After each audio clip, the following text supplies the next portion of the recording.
உலகம் எல்லாவற்றுக்கும் இரட்சகருமாய் இருக்கிற இயேசு கிறிஸ்துவின் நாமத்தினாலே இந்த 134வது ஐக்கிய உபவாச ஜெபத்திலே வந்திருக்கிற உங்கள் யாவரையும் வாழ்த்துக்கிறேன். ஆண்டவர் உங்களை ஆசீர்வதிப்பாராக. அல்லேலூயா. கர்த்தருக்கு மகிமையும் துதியும் உண்டாவதாக. இந்த நேரத்தில் கர்த்தருடைய வார்த்தையை உங்கள் மத்தியிலே பகிர்ந்து கொள்வதற்காக ஆண்டவர் கொடுத்த வாய்ப்புக்காக நான் கர்த்தரை துதிக்கிறேன். அருமையான எங்களுடைய ஒருங்கிணைப்பு ஊழியர்கள் யாவருக்காக, அவருடைய குடும்பங்களுக்காக நான் கர்த்தரை துதிக்கிறேன். கர்த்தர் நல்லவர் என்று கூடி வந்திருக்கிற நீங்கள் யாவரும் பாக்கியவான்கள். அல்லேலூயா. கர்த்தருக்கு மகிமை உண்டாவதாக. இன்றைக்கு இயேசு கிறிஸ்துவினுடைய பாடு மரணங்களை குறித்து ஒரு சின்ன ஒரு ஆராய்ச்சியை நான் செய்து உங்கள் மத்தியிலே அதை குறித்து பகிர்ந்து கொள்ள நான் வந்திருக்கிறேன். கர்த்தருக்கு ஸ்தோத்திரம் உண்டாவதாக. இதிலிருந்து காலங்கள், துக்க நாட்கள், பாடு மரணங்கள், இயேசு கிறிஸ்துவனுடைய பாடு மரணங்களை தியானிக்கிற தியான கூட்டங்கள் சபைகளிலும் வீடுகளிலும் அங்கங்கே நடைபெறுகிற காலங்கள். கர்த்தருக்கு ஸ்தோத்திரம். அது நிமித்தமாக நாங்கள் இந்த திருமண நிகழ்வுகள் நடக்காத ஒரு காலங்கள். கர்த்தருக்கு ஸ்தோத்திரம். ஆனால் இன்றைக்கு நீங்களும் நானும் இந்த நாட்களிலே இயேசு கிறிஸ்துவனுடைய பாடு மரணங்களை குறித்து நம்ம ஒரு சில காரியங்களை தியானிக்க போகிறோம். அல்லேலூயா.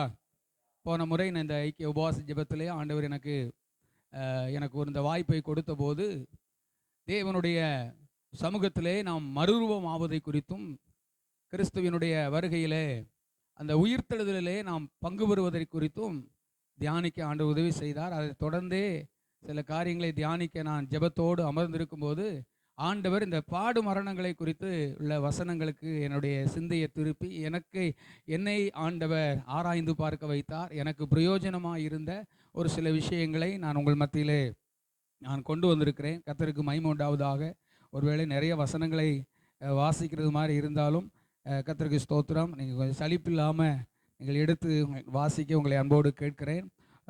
ஆதார வசனமாக ரோமர்கள் நிருபம் 14ஆம் அதிகாரம் அதனுடைய 9வது வசனத்தை நான் வாசிக்க போகிறோம். ரோமர்கள் நிருபம் 14ஆம் அதிகாரம் அதனுடைய 9வது வசனம். கிறிஸ்துவும் மரித்தோர் மேலும் ஜீவனுள்ளோர் மேலும் ஆண்டவராய் இருக்கும் பொருட்டு மரித்தும் எழுந்தும் பிழைத்தும் இருக்கிறார்.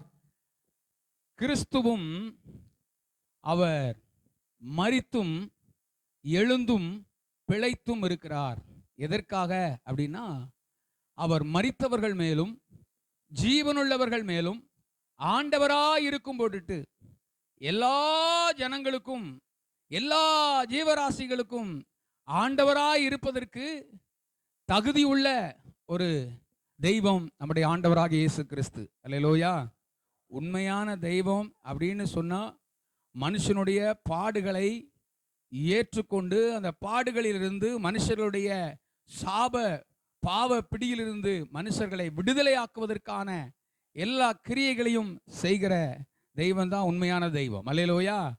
அது மாத்திரமல்ல, அந்த தெய்வம் மனிதர்களுக்காக மரிக்க வேண்டும்.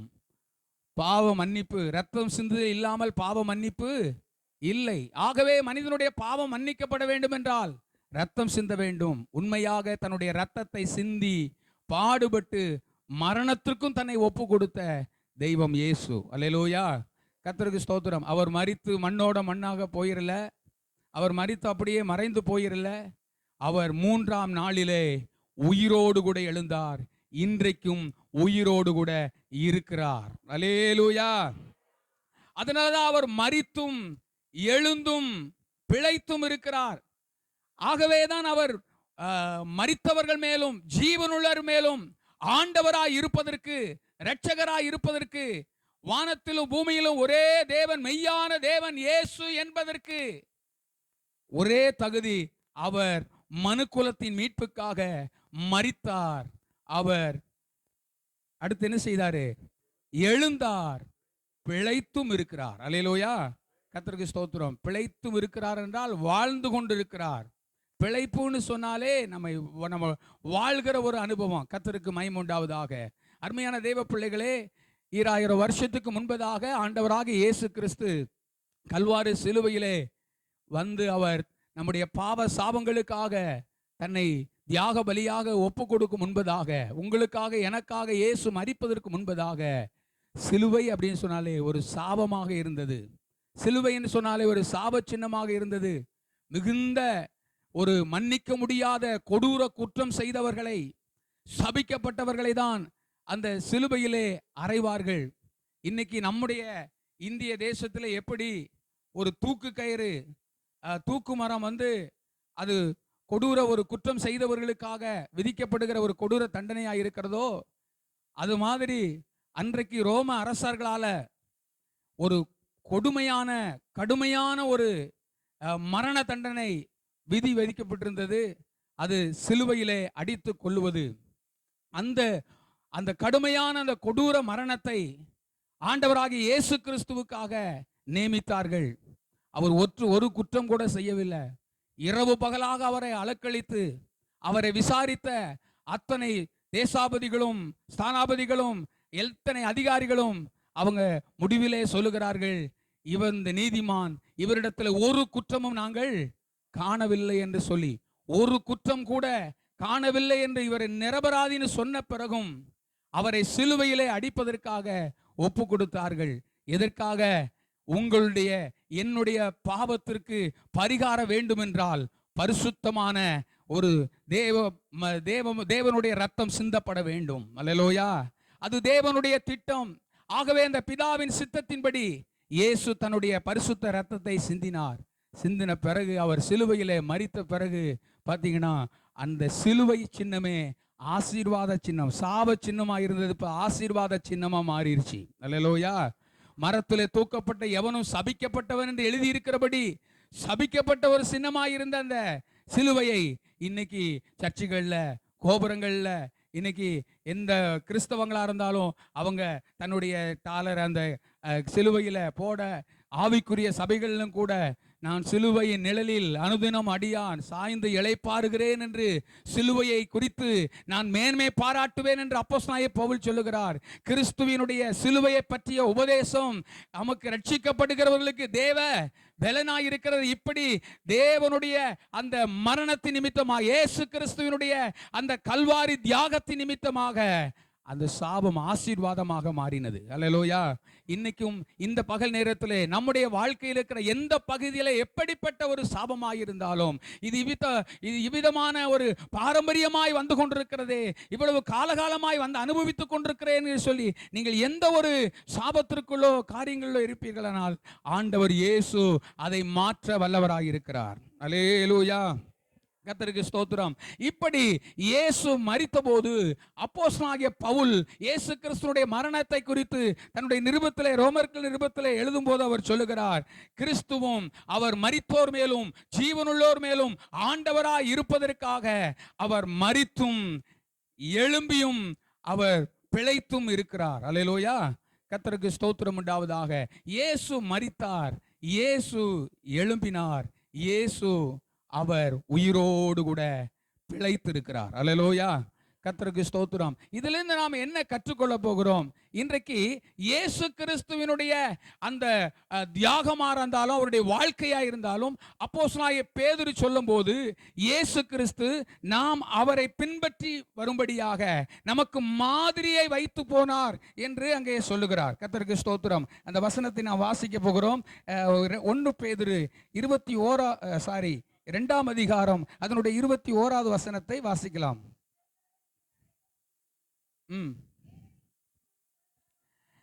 கிறிஸ்துவும் உங்களுக்காக பாடுபட்டு நீங்கள் தம்முடைய அடிச்சுவடுகளை தொடர்ந்து வரும்படி உங்களுக்கு மாதிரியை பின் வைத்து போனார். அல்லேலூயா. கர்த்தருக்கு ஸ்தோத்திரம். இயேசு மரித்தார், இயேசு எழும்பினார், இயேசு வாழ்கிறார். எதற்காக? அதிலே நமக்கு என்ன ஆண்டவர் மாதிரியை வைத்திருக்கிறார், அதை நாம் இந்த பகல் நேரத்திலே நாம் ஆராய்ந்து அறிந்து நாம் ஆண்டுடைய சமூகத்தில் நம்மை அர்ப்பணிக்க போகிறோம். அல்லேலூயா. கர்த்தருக்கு ஸ்தோத்திரம் உண்டாவதாக. இயேசு எப்படி மரித்தார் என்று சொன்னால் அவர் பாடுபட்டு மரித்தார். அல்லேலூயா. கர்த்தருக்கு மகிமை உண்டாவதாக. மரணம் இன்னைக்கு உலகத்தில் எத்தனையோ மரணங்கள் இருக்கிறது. இன்னைக்கு மனுஷங்க பிரச்சனையில ஒரு முடிவு வரணும் அப்படின்னா மரணம் தான் முடிவுன்னு சொன்னாங்கன்னா அவங்க மரணத்தை பல விதங்கள்ல என்ன செய்தாங்க? இன்னைக்கும் சில பெரிய ஆட்கள் கிராமப்புறங்களில் பார்த்தீங்கன்னா கொஞ்சம் பிள்ளைகளால் கைவிடப்பட்ட அல்லது கஷ்டத்தின் உச்சத்தில் இருக்கிற அந்த பெரிய ஆட்கள் சொல்லுவாங்க, ஒரு முளை கயிறுமா இல்லாமல் போயிடும், ஒரு பைரோன் பாட்டுமா இல்லாமல் போயிடும் அப்படின்னு என்ன செய்கிறாங்க. மரணத்தை பலவிதத்திலே உலகம் என்ன செய்கிறாங்க, வச்சிருக்கிறாங்க. கர்த்தருக்கு ஸ்தோத்திரம் உண்டாவதாக. ஆனால் பாவத்திற்கு பரிகாரம் செய்வதற்காக இயேசு கிறிஸ்து மரித்தது உங்களுக்காக எனக்காக பாடுபட்டு மரித்தார். அல்லேலூயா. நீங்களும் நானும் இந்த உலகத்திலே அவரை பின்பற்ற நம்ம அர்ப்பணித்து வருவோமானால், உங்களிடத்துல என்னிடத்துல ஆண்டவர் சொல்லுகிறார், உங்களுக்கு இந்த உலகத்திலே பாடுகள் உண்டு, பச்சை மரமாகிய எனக்கே இப்பாடுகள் என்றால் உங்களுக்கு. ஆமா, அல்லேலூயா. நம்ம இன்னைக்கு கிறிஸ்தவத்திற்குள்ள வந்த உடனே, சபைக்குள்ள வந்த உடனே, ஊழியத்திற்கு வந்த உடனே நாம் என்ன எதிர்பார்த்து வருகிறோம்? ஒரு பாடுமே இல்லாத நல்ல சுகமான ஒரு அமெரிக்கையான ஒரு நிலையை நம்ம எதிர்பார்த்து என்ன செய்கிறோம், வருகிறோம். அல்லேலூயா. கர்த்தருக்கு ஸ்தோத்திரம். அருமையான தேவ பிள்ளைகளே, ஏமாந்து விடக்கூடாது. கர்த்தருக்கு ஸ்தோத்திரம் உண்டாவதாக. கால ஆட்களோடே நீ நடக்கும் போதே நீ சோர்ந்து போவாயானால், நீ யோர்தான் குதிரைகளோட ரதங்களோட நீ ஓடு என்ன செய்வ? நீ சமாதானமுள்ள இந்த தேசத்திலேயே நீ அடைக்கலம் தேடுவாயானால், யோர்தான் பிரவாகித்து வரும்போது நீ என்ன செய்வாய்? அப்போ நம்ம இங்கேயே சுகமுகமா வாழணும், இங்க ஒரு பிரச்சனையுமே இருக்கக்கூடாது, இதான் வாழ்க்கைன்னு நம்ம நினைச்சு நம்ம இருப்போமானால், திடீரென்று ஒரு நாள் யோர்தான் வர வாய்ப்பு இருக்கிறது. சில நேரங்களில் நம்ம கொஞ்சம் வேகமாக கிறிஸ்துவின் ஆவியினாலே நாம் இந்த உலகத்திலே கொஞ்சம் வேகமாக ஓடி தப்பிக்கக்கூடிய, பிழைக்கக்கூடிய நம்முடைய ஆவிக்குரிய ஜீவியத்தை, நம்முடைய விசுவாச வாழ்க்கையை, ஊழியத்தை வேகப்படுத்தக்கூடிய ஒரு காலகட்டம் இருக்கும். அப்போ நம்ம சோர்ந்து விடாது. அல்லேலூயா. கர்த்தருக்கு மகிமை உண்டாவதாக. அருமையான தேவ பிள்ளைகளே, நமக்கு ஆண்டவர் முன்மாதிரி வைத்து போயிருக்கிறார். பாடுகள் உண்டு. இன்னொரு வசனத்தை வாசிக்கலாம். பிலிப்பியர் 1ஆம் அதிகாரம் அதனுடைய 29வது வசனத்திலே வாசிக்கும் போது, ஏனெனில் பிலிப்பியர் 1ஆம் அதிகாரம் 29வது வசனம், ஏனெனில் கிறிஸ்துவினிடத்தில் விசுவாசிக்கிறதற்கு மாத்திரம் அல்ல, அவர் நிமித்தமாக பாடுபடுகிறதற்கும் நமக்கு அருளப்பட்டிருக்கிறது. அல்லேலூயா. ஆமா, நம்ம விசுவாசிக்கிறதுக்கு மாத்திரமல்ல, இயேசு கிறிஸ்துவை நாம் விசுவாசிக்கிறோம், விசுவாசிகளா மாறிட்டோம், விசுவாசிகளா நம்ம கூட்டத்தில் இருக்கோம். அப்படிங்கிற நிலையிலே நம்ம கூட்டத்தோடு கூட்டமாக விசுவாசிகளோடு கூட ஆராதனைக்கு போய் வர மாத்திரம் நம்மளை ஆண்டவர் அழைக்கல, நம்மளுக்கு பாடுபடவும் தேவன் நம்மை அழைத்திருக்கிறார். அல்லேலூயா. அதற்கும் நமக்கு அருளப்பட்டிருக்கிறது என்று சொல்லப்பட்டிருக்கிறது. கர்த்தருக்கு மகிமை உண்டாவதாக. ஆமென் சொல்லுங்க. அருளப்படுகிறதுன்னு சொன்னாலே அது ஒரு கிருபை, பாடுபடுகிறது அது ஒரு கிருபை. ஆமென் சொல்லுங்க. நான் பல நேரங்களில் யோசிப்பேன், நான் ஒரு 6 வீடுகள் நான் என்ன செஞ்சிருக்கேன், மாறி இருக்கேன். ஊழியத்தின் பாதையிலே எங்கள் குடும்பமாக நாங்கள் மாறி மாறி மாறி என்ன செஞ்சிருக்கிறோம், வந்திருக்கிறோம். சில நாங்கள் ஊழியம் செய்கிற பகுதிகள் எல்லாம் சும்மா எப்போ பார்த்தாலும் ஃபவுண்டேஷன் போடுற மாதிரி தான் வேலை, கல் மண் அள்ளி போடுற மாதிரி தான் வேலைகள். ஃபினிஷிங்கில் ஒரு நாளும் போகிறதே என்ன செய்யலை, இல்லை. எப்போ பார்த்தாலும் கடினமான ஒரு பகுதிகளிலேயே ஆரம்ப கட்ட அந்த ஊழிய அனுபவங்கள்லேயே மாறி மாறி என்ன செய்யும், கிராமங்களில் எல்லா பக்கம் கிராமம்தான். கர்த்தருக்கு ஸ்தோத்திரம். அதனால் நான் பல நேரங்களில் கேள்வி கேட்டு சோர்ந்து போகிற மாதிரி தேவ சமூகத்தில் உட்காரும் போதெல்லாம் எல்லாம் ஆண்டவர் தேற்றின காரியங்கள், ஆண்டவர் அந்த கிருபையை நமக்கு வைத்திருக்கிறார். அல்லேலூயா. கர்த்தருக்கு ஸ்தோத்திரம். அதற்காக உங்களுக்கு அருளப்பட்டிருக்கிறது. இன்னொரு வசனத்தை வாசிங்க. அதில் 1 பேதுரு 3ஆம் அதிகாரம் அதனுடைய 14வது வசனம் வாசிக்கும் போது, நீதி நிமித்தம் நீங்க பாடுபட்டால் நீங்கள் பாக்கியவான்களாய் இருப்பீர்கள். அல்லேலூயா. கர்த்தருக்கு ஸ்தோத்திரம். 1 பேதுரு பாருங்க, நீதி நிமித்தமாக, அநீதி நிமித்தமாக அல்ல. ஒருத்தன் அநீதி செஞ்சான்னா அவனுக்கு கஷ்டங்கள் வரும், பாடுகள் வரும், அப்படிங்கிறது எல்லாருக்கும் தெரியும். அவன் செஞ்ச அக்கிரமத்துக்கு அவன் அனுபவிக்கணும் ஐயா அப்படின்னு என்ன செய்வாங்க, சொல்லுவாங்க. அவன் தப்பு பண்ணா அவன் தண்டனை அனுபவிக்கான்னு என்ன செய்வாங்க, சொல்லுவாங்க. ஆனால் தேவனுடைய பிள்ளைகள், உங்களுக்கும் எனக்கும் தேவன் வைத்திருக்கிற பாதை பாருங்க. அவர் நன்மை செய்கிறவராகவே சுற்றி திரிந்தும், அவர் நல்லவராகவே இருந்தும் கூட அவருக்கு என்னதான் கிடைச்சது, தீமை தான் சேர்ந்தது. அல்லேலூயா. அதுதான் அவருடைய அடிச்சுவடுகளை பின்பற்றுகிற கர்த்தருடைய பிள்ளைகளுக்கும் கூட நாம் நீதி செய்தும் என்ன செய்வோம், ஆமா, பாட அனுபவிக்கிற பாடுகள், இதை தான் தேவன் நமக்கு வைத்திருக்கிறார். அல்லேலூயா. கர்த்தருக்கு மகிமை உண்டாவதாக. ஒருவேளை உங்களுக்கு இது பலருக்கு அனுபவமாக இருக்கலாம். ஒருவேளை உங்களுக்கு புதிதாக இருக்கிறவங்களுக்கு இது ஒரு கடினமான ஒரு வார்த்தைகளாக என்ன செய்யலாம் இருக்கலாம். ஐயோ, நன்மை செஞ்சா எனக்கு நல்ல பேர் தானே கிடைக்கணும், நான் நீதி செஞ்சோம்னா நல்லது தானே வந்து சேரணும் அப்படின்னு நீங்க நினைச்சுக்கிட்டு இருக்கிற அந்த இடத்துல நீதி செய்கிறவங்களுக்கு ஒருவேளை என்ன செய்யலாம்? ஆமா, அல்லேலூயா. கர்த்தருக்கு மகிமை உண்டாவதாக. ஏன்னா உலகம் அநீதி நிறைந்த உலகம் என்று வேதம் சொல்லுகிறது. அல்லேலூயா. உலகம் எப்படிப்பட்ட உலகம்? அநீதி நிறைந்த உலகம். கர்த்தருக்கு ஸ்தோத்திரம். நன்மையை நன்றி அறிதல் இல்லாத உலகம். அல்லேலூயா. கர்த்தருக்கு ஸ்தோத்திரம். நல்லவர்களை பகைக்குமா, நல்லவர்களை பகைக்கிறவர்களாய் இருப்பார்கள். அப்படிப்பட்ட உலகம் அது. அல்லேலூயா. கர்த்தருக்கு ஸ்தோத்திரம். அந்த உலகத்திற்குள்ளே நாம் இருக்கிறோம். கர்த்தருக்கு மகிமை உண்டாவதாக. இயேசு கிறிஸ்துவுக்கு இந்த உலகம் என்ன செஞ்சதோ அதை தான் நம்மளுக்கும் செய்யும். ஆமென், அல்லேலூயா. ஆனா ஒரு நிச்சயம், இயேசு நம்ம விட்டு விலக மாட்டார். இயேசு நம்மளை கைவிட மாட்டார். இயேசு நமக்கு உதவி செய்வார். ஆமென் சொல்லுங்க. அல்லேலூயா. அவர் தாமே பாடுபட்டு சோதிக்கப்படுகிறவர்களுக்கு பாடுபடுகிறவர்களுக்கு அவர் உதவி செய்ய வல்லவரா இருக்கிறார். அல்லேலூயா.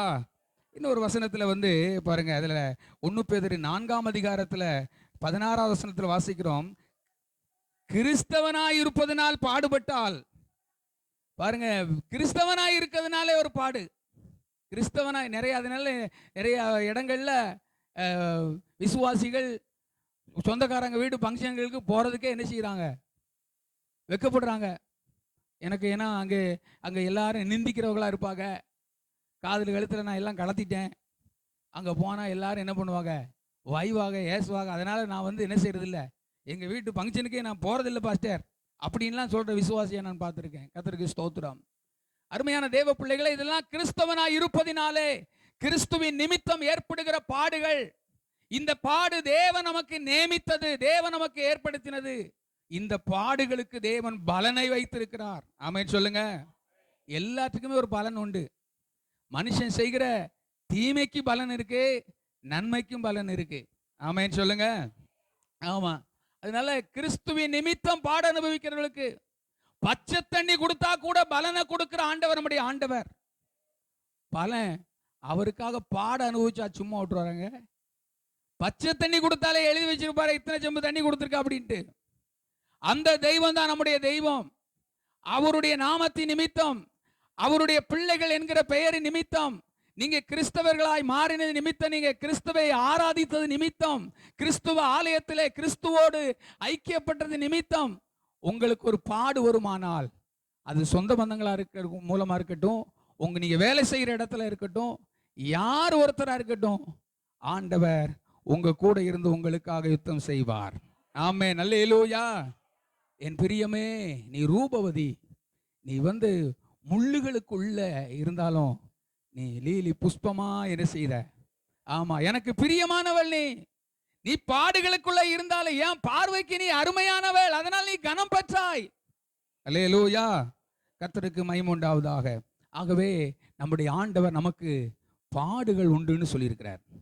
ஆமா, இயேசு மரித்தோர் மேலும் ஜீவனுள்ளோர் மேலும் ஆண்டவராய் இருப்பதற்காக அவர் மரித்தும் எழும்பியும் அவர் பிழைத்தும் இருக்கிறார். அல்லேலூயா. கர்த்தருக்கு ஸ்தோத்திரம். அப்ப நம்ம எதுல மரிக்கணும்? நமக்கு பாடு இருக்கு, நம்ம அனுபவிச்சுக்கிட்டே இருக்கோம். இது சொல்ல இன்னும் விவரிக்க கூட வேண்டியதில்லை. சொல்லாமலே நமக்கு என்ன விஷயம் தெரியும். ஏன் பாஸ்டர் அதெல்லாம் கேட்கிய, நம்ம படுத பாடு அப்படின்னு சொல்லி விவரிச்சு சொல்ல முடியாத அளவுக்கு ஒவ்வொருத்தருக்கும் பாடுகள் என்ன செய்து இருக்கிறது. அப்ப நம்ம என்ன விஷயங்கள்ல நம்ம மரிக்கணும்? இயேசு நமக்காக மரித்தார்.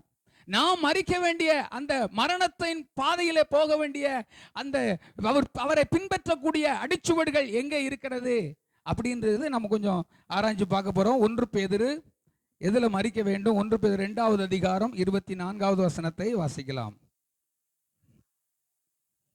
நாம் பாவங்களுக்கு செத்து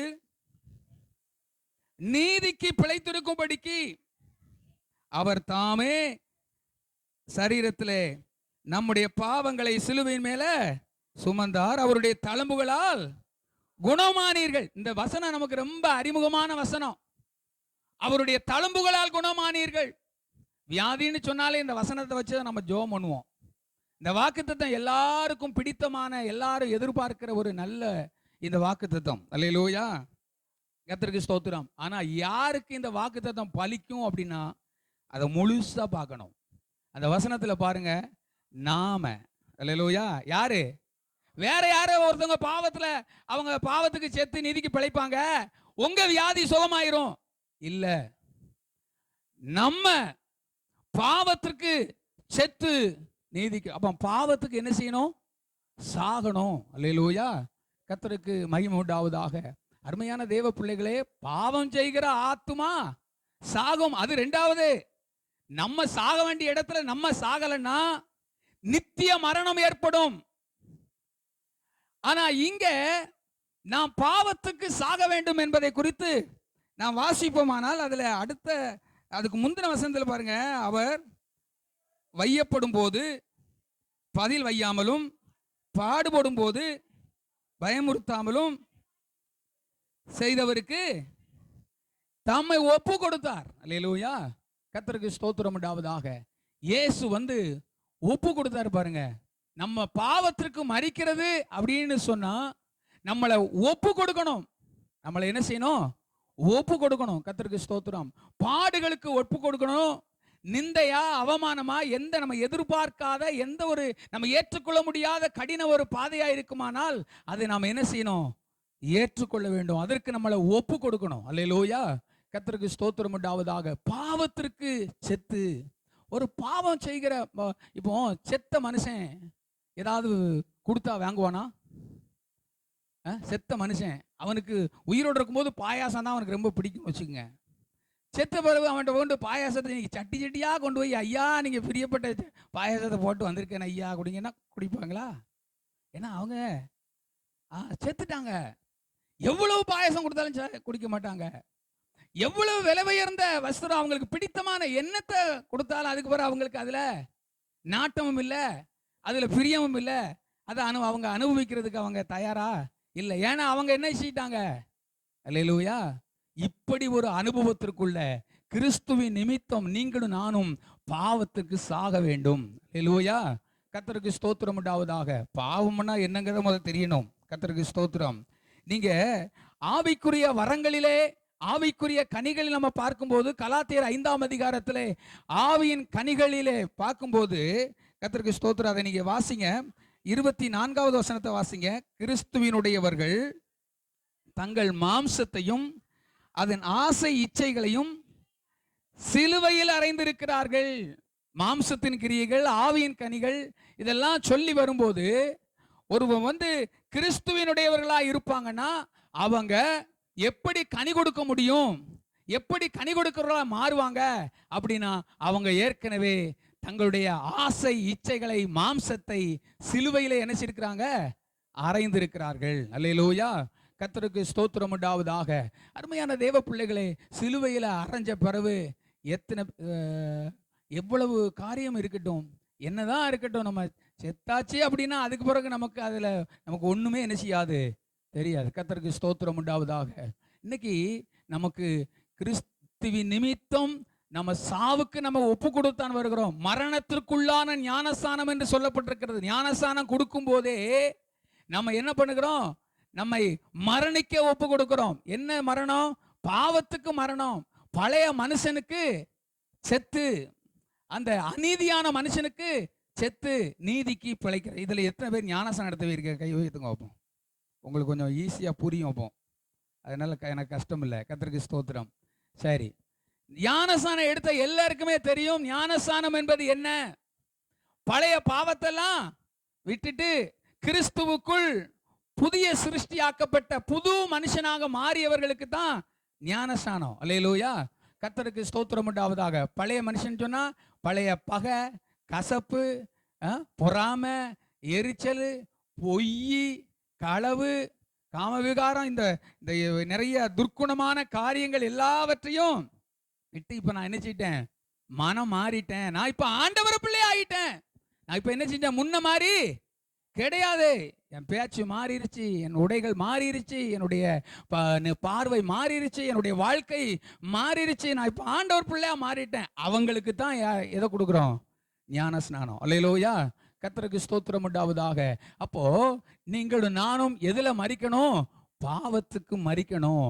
நம்முடைய மாம்ச இச்சைகளுக்கு நம்ம என்ன செய்யணும்? மரிக்கணும். அல்லேலூயா, கர்த்தருக்கு ஸ்தோத்திரம் உண்டாவதாக. இதுல மாம்ச இச்சைன்னு சொல்லும்போது நீங்க கொஞ்சம் கவனிக்கணும். இது ரொம்ப ஒரு கடினமான ஒரு காரியம். கர்த்தருக்கு ஸ்தோத்திரம். இது ஒரு முக்கியமான ஒரு விஷயம். இது வராத ஆட்களே இல்லை, இதை சந்திக்காத ஆட்களே இல்லை.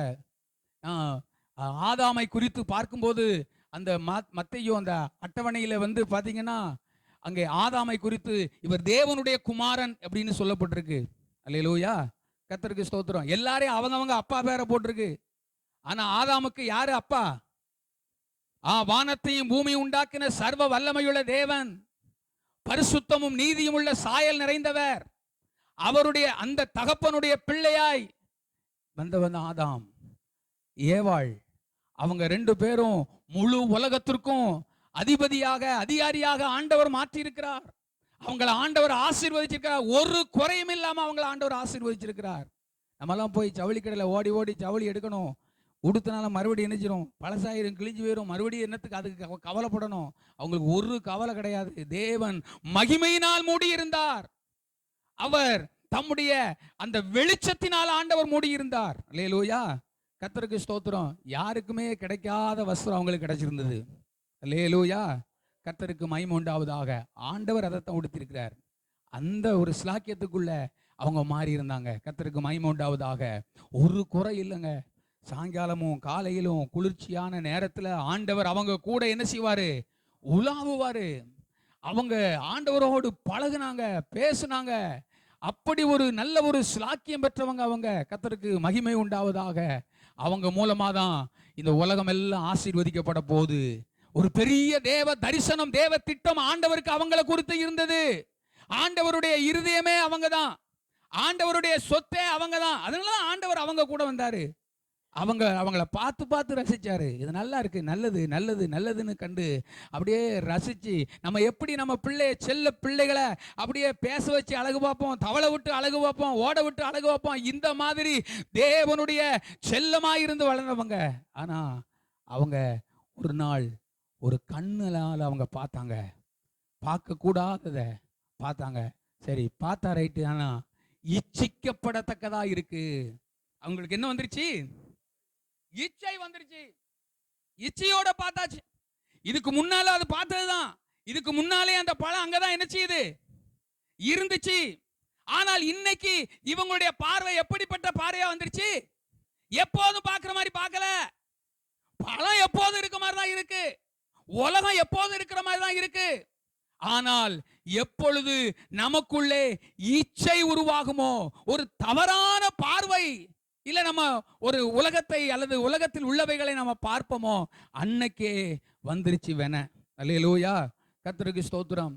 எல்லாம் இருந்த நிலைமையை விட்டுட்டு இப்போ ஒண்ணுமே இல்லைங்க நிலைமைக்கு வந்துட்டாங்க. ஒரு நாள் ஒரு நொடி பொழுதுல என்ன செய்யிட்டாங்க? வந்துட்டாங்க. அல்லேலூயா, கர்த்தருக்கு ஸ்தோத்திரம். அருமையான தெய்வ பிள்ளைகளே, உங்களுடைய என்னுடைய வாழ்க்கையில இச்சை என்கிறதான ஒரு அனுபவம் கிருபைகள் எல்லாம் இழக்க செய்துவிடும், வரங்கள் எல்லாம் இழக்க செய்துவிடும். நல்ல அவங்க விசுவாசி, அந்த அவங்க நல்ல சபைக்கு போறவங்க, அவங்க அந்த அக்காட்ட போய் ஜெபம் பண்ணா அற்புதம் நடக்கும், அந்த அக்காட்ட போய் ஆலோசனை கேட்கணும்னு சொல்லி உங்களை ஆண்டவருடைய ஸ்தானாதிபதியாய், ஆண்டவருடைய பிள்ளைகளாய், நல்ல ஆவிக்குரிய தரத்துல உங்களை அறிமுகப்படுத்தின இடத்துல பாவம் எந்த ஜனத்துக்கும் இகழ்ச்சி, எல்லாரும் உங்களை சீன்னு சொல்லக்கூடிய அளவுக்கு மாத்திரும். எது? ஆமா, அல்லேலூயா, கர்த்தருக்கு ஸ்தோத்திரம் உண்டாவதாக. அருமையான தேவ பிள்ளைகளே, அன்னைக்கு ஆண்டவர் கூட நடந்த அந்த அவங்களுக்கே அந்த இச்சை வருமானால், இன்னைக்கு உலகத்துல ரொம்ப கவனம். நம்ம இன்னைக்கு உலகத்துல என்ன செய்தோம்? பல காரியங்களை நம்ம பார்க்கிறோம், பல காரியங்களை நம்ம பார்க்கிறோம். இன்னைக்கு வீட்டுக்குள்ளேயே என்ன செய்யுது? செய்தி வைப்போம்னு சொல்லி பார்த்தா திடீர்னு விளம்பரம் உங்க பேர்ல என்ன செய்யுது? ஆமா, வித்தியாசமா வருது. அங்க ரிமோட்டுக்கு கொஞ்ச நேரத்துல சண்டைகள் வருது. பிள்ளைய ஒன்ன பார்க்கணுமுங்க, பெரியவைய ஒன்ன பார்க்கணுக்காக அங்க அந்த டிவி அங்க என்ன செய்யுது? ஒவ்வொருத்தரையும் ஒவ்வொரு விதத்துல அடிமைப்படுத்தி வச்சிருக்கு. குடும்ப ஜெபமே பண்ண முடியாத அளவுக்கு, சர்ச்சைக்கு நல்ல ஆர்வத்தோட ஆசையோடு கூட நேரத்துக்கு முன்ன போய் கலந்து கொள்ள முடியாதபடிக்கு இன்னைக்கு அந்த இச்சை என்பது இன்னைக்கு அநேகரை விழத்தட்டி வச்சிருக்கு. அல்லேலூயா, கர்த்தருக்கு ஸ்தோத்திரம் உண்டாவதாக. அருமையான தேவ பிள்ளைகள், இஸ்ரவேல் ஜனங்கள் அவங்க தேவனால அழைக்கப்பட்டவங்க, தேவனுடைய வாக்குத்தத்தத்தை பெற்றவங்க. அங்கே தேவன் அற்புதங்களையும் அடையாளங்களையும் செய்து அவங்களுக்காக 10 விதமான வாதைகளை எகிப்தியர்களுக்கு முன்பதாக ஆண்டவர் நடப்பித்து தம்முடைய ஓங்கிய புயத்தினாலும் பலத்த கரத்தினாலும் அவங்களை ஆண்டவர் விடுதலையாக்கி கொண்டு வரார். அல்லேலூயா. செங்கடல் 2ஆ பிளக்கு. இப்போ அந்த வனாந்திரத்துல அவங்க கல்லு கூட்டி அவங்க தண்ணி எடுத்து சோத்த பொங்கி சாப்பிடணுங்க எந்த அவசியம் இல்லை. நேரத்துக்கு நேரம் சாப்பாடு. தாவத்துல ஒரு நாள் என்ன செய்யறது இல்ல. அல்லேலூயா, கர்த்தருக்கு ஸ்தோத்திரம். இன்னைக்கு நமக்கு தண்ணி பாட்டில் கையிலேயே நம்ம கொண்டு போக வேண்டி இருக்கு. நம்ம நிலைமை அப்படி. ஆனா அன்னைக்கு அவங்க ஒரு பாட்டிலும் கொண்டு போகல. ஆனா தாகத்துக்கு ஆண்டவர், தாகம் தீர்க்கிற கண்மலையாகிய கிறிஸ்து அவங்க கூட இருந்தார். அல்லேலூயா, கர்த்தருக்கு ஸ்தோத்திரம் உண்டாவதாக. தேவ தூதர்கள் துதிக்கிற துதியின் ஆராதனையின் மத்தியில வாசம் பண்ணுகிற கர்த்தர் அவங்க கூட இரவும் பகலும் மேக ஸ்தம்பமாக அக்கினி ஸ்தம்பமாக அவங்களுக்கு முன்னாலேயே நடந்து போய்கிட்டு இருக்கிறார். அல்லேலூயா, கர்த்தருக்கு மகிமை உண்டாவதாக. எத்தனை எதிரி வந்தாலும் சரி அத்தனை எதிரியும் அடிச்சு போட்டுருவார். ஒருத்தனை எதிர்த்து நிற்க முடியாதபடிக்கு ஒரு ஜெய கம்பீரமாக ஆண்டவர் அவங்களை நடத்தி போய்கிட்டு இருக்கிறாரு. இவங்களை கேள்விப்பட்டாலே எல்லா பேரும் கலங்குதான். எதிரி அங்க எரிகோவில் இருக்கிற ஜனங்கள் சொல்றாங்க, எங்க இருதயமே கரைஞ்சு போச்சியா, உங்க கூட ஆண்டவர் இருந்து உங்களுக்கு செய்யற காரியத்தை நாங்க கேள்விப்பட்டிருக்கோம் அப்படின்னு. அல்லேலூயா. அப்படி தேவன் தம்முடைய ஜனங்களை மேன்மையா நடத்தி வந்துகிட்டு இருக்கிறாரு, ஆசீர்வாதமா வச்சிருக்கிறாரு. அந்த ஜனங்கள் லட்சக்கணக்கான ஜனங்கள் இப்போ அவங்க வாக்குத்தத்தம் பண்ணப்பட்ட தேசத்தை அடையக்கூடியவங்க வெறும் 2 பேர் தான் அடைந்தாங்க. அல்லேலூயா. காலேபும் யோசுவாவும் மட்டும்தான். மற்ற எல்லாரும் வனாந்திரத்தில் என்ன பண்ணாங்க? மாண்டு போனார்கள். எதனால? அதை வாசிங்க, கர்த்தருக்கு ஸ்தோத்திரம். சங்கீதம் 78ஆம் சங்கீதத்தில் 30வது வசனத்தை வாசிக்கலாம். 78ஆம் சங்கீதம் 30வது வசனம்.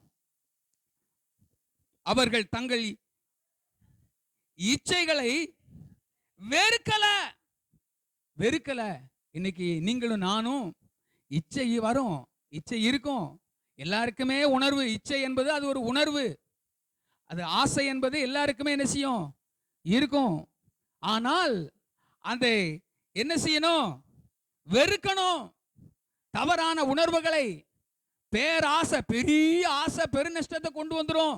இப்படி எத்தனையோ காரியங்கள் இன்னைக்கு உலகத்துல முன்மாதிரி நிறைய பேர் இருக்காங்க. நம்ம வேதத்திற்கு முன்பதாக இன்னைக்கு எவ்வளவோ காரியங்களை வாழ்க்கையில அனுபவபூர்வமாக மனுஷங்க அனுபவிச்ச பிறவும் கூட சொல் புத்தியும் இல்ல, சுய புத்தியும் இல்லைங்கிற நிலையில இன்னைக்கு கண்டதே காட்சி கொண்டதே கோலம் என்று இன்னைக்கு விசுவாசிகளும் ஊழியர்களும் இன்னைக்கு கிறிஸ்தவ வட்டாரம் மிகுந்த வேதனை, பட்டும் திருந்த மாட்டேன் அப்படிங்கிற நிலையில, பரிதாபமான நிலையில நம்ம இருக்கக்கூடாது. அல்லேலூயா.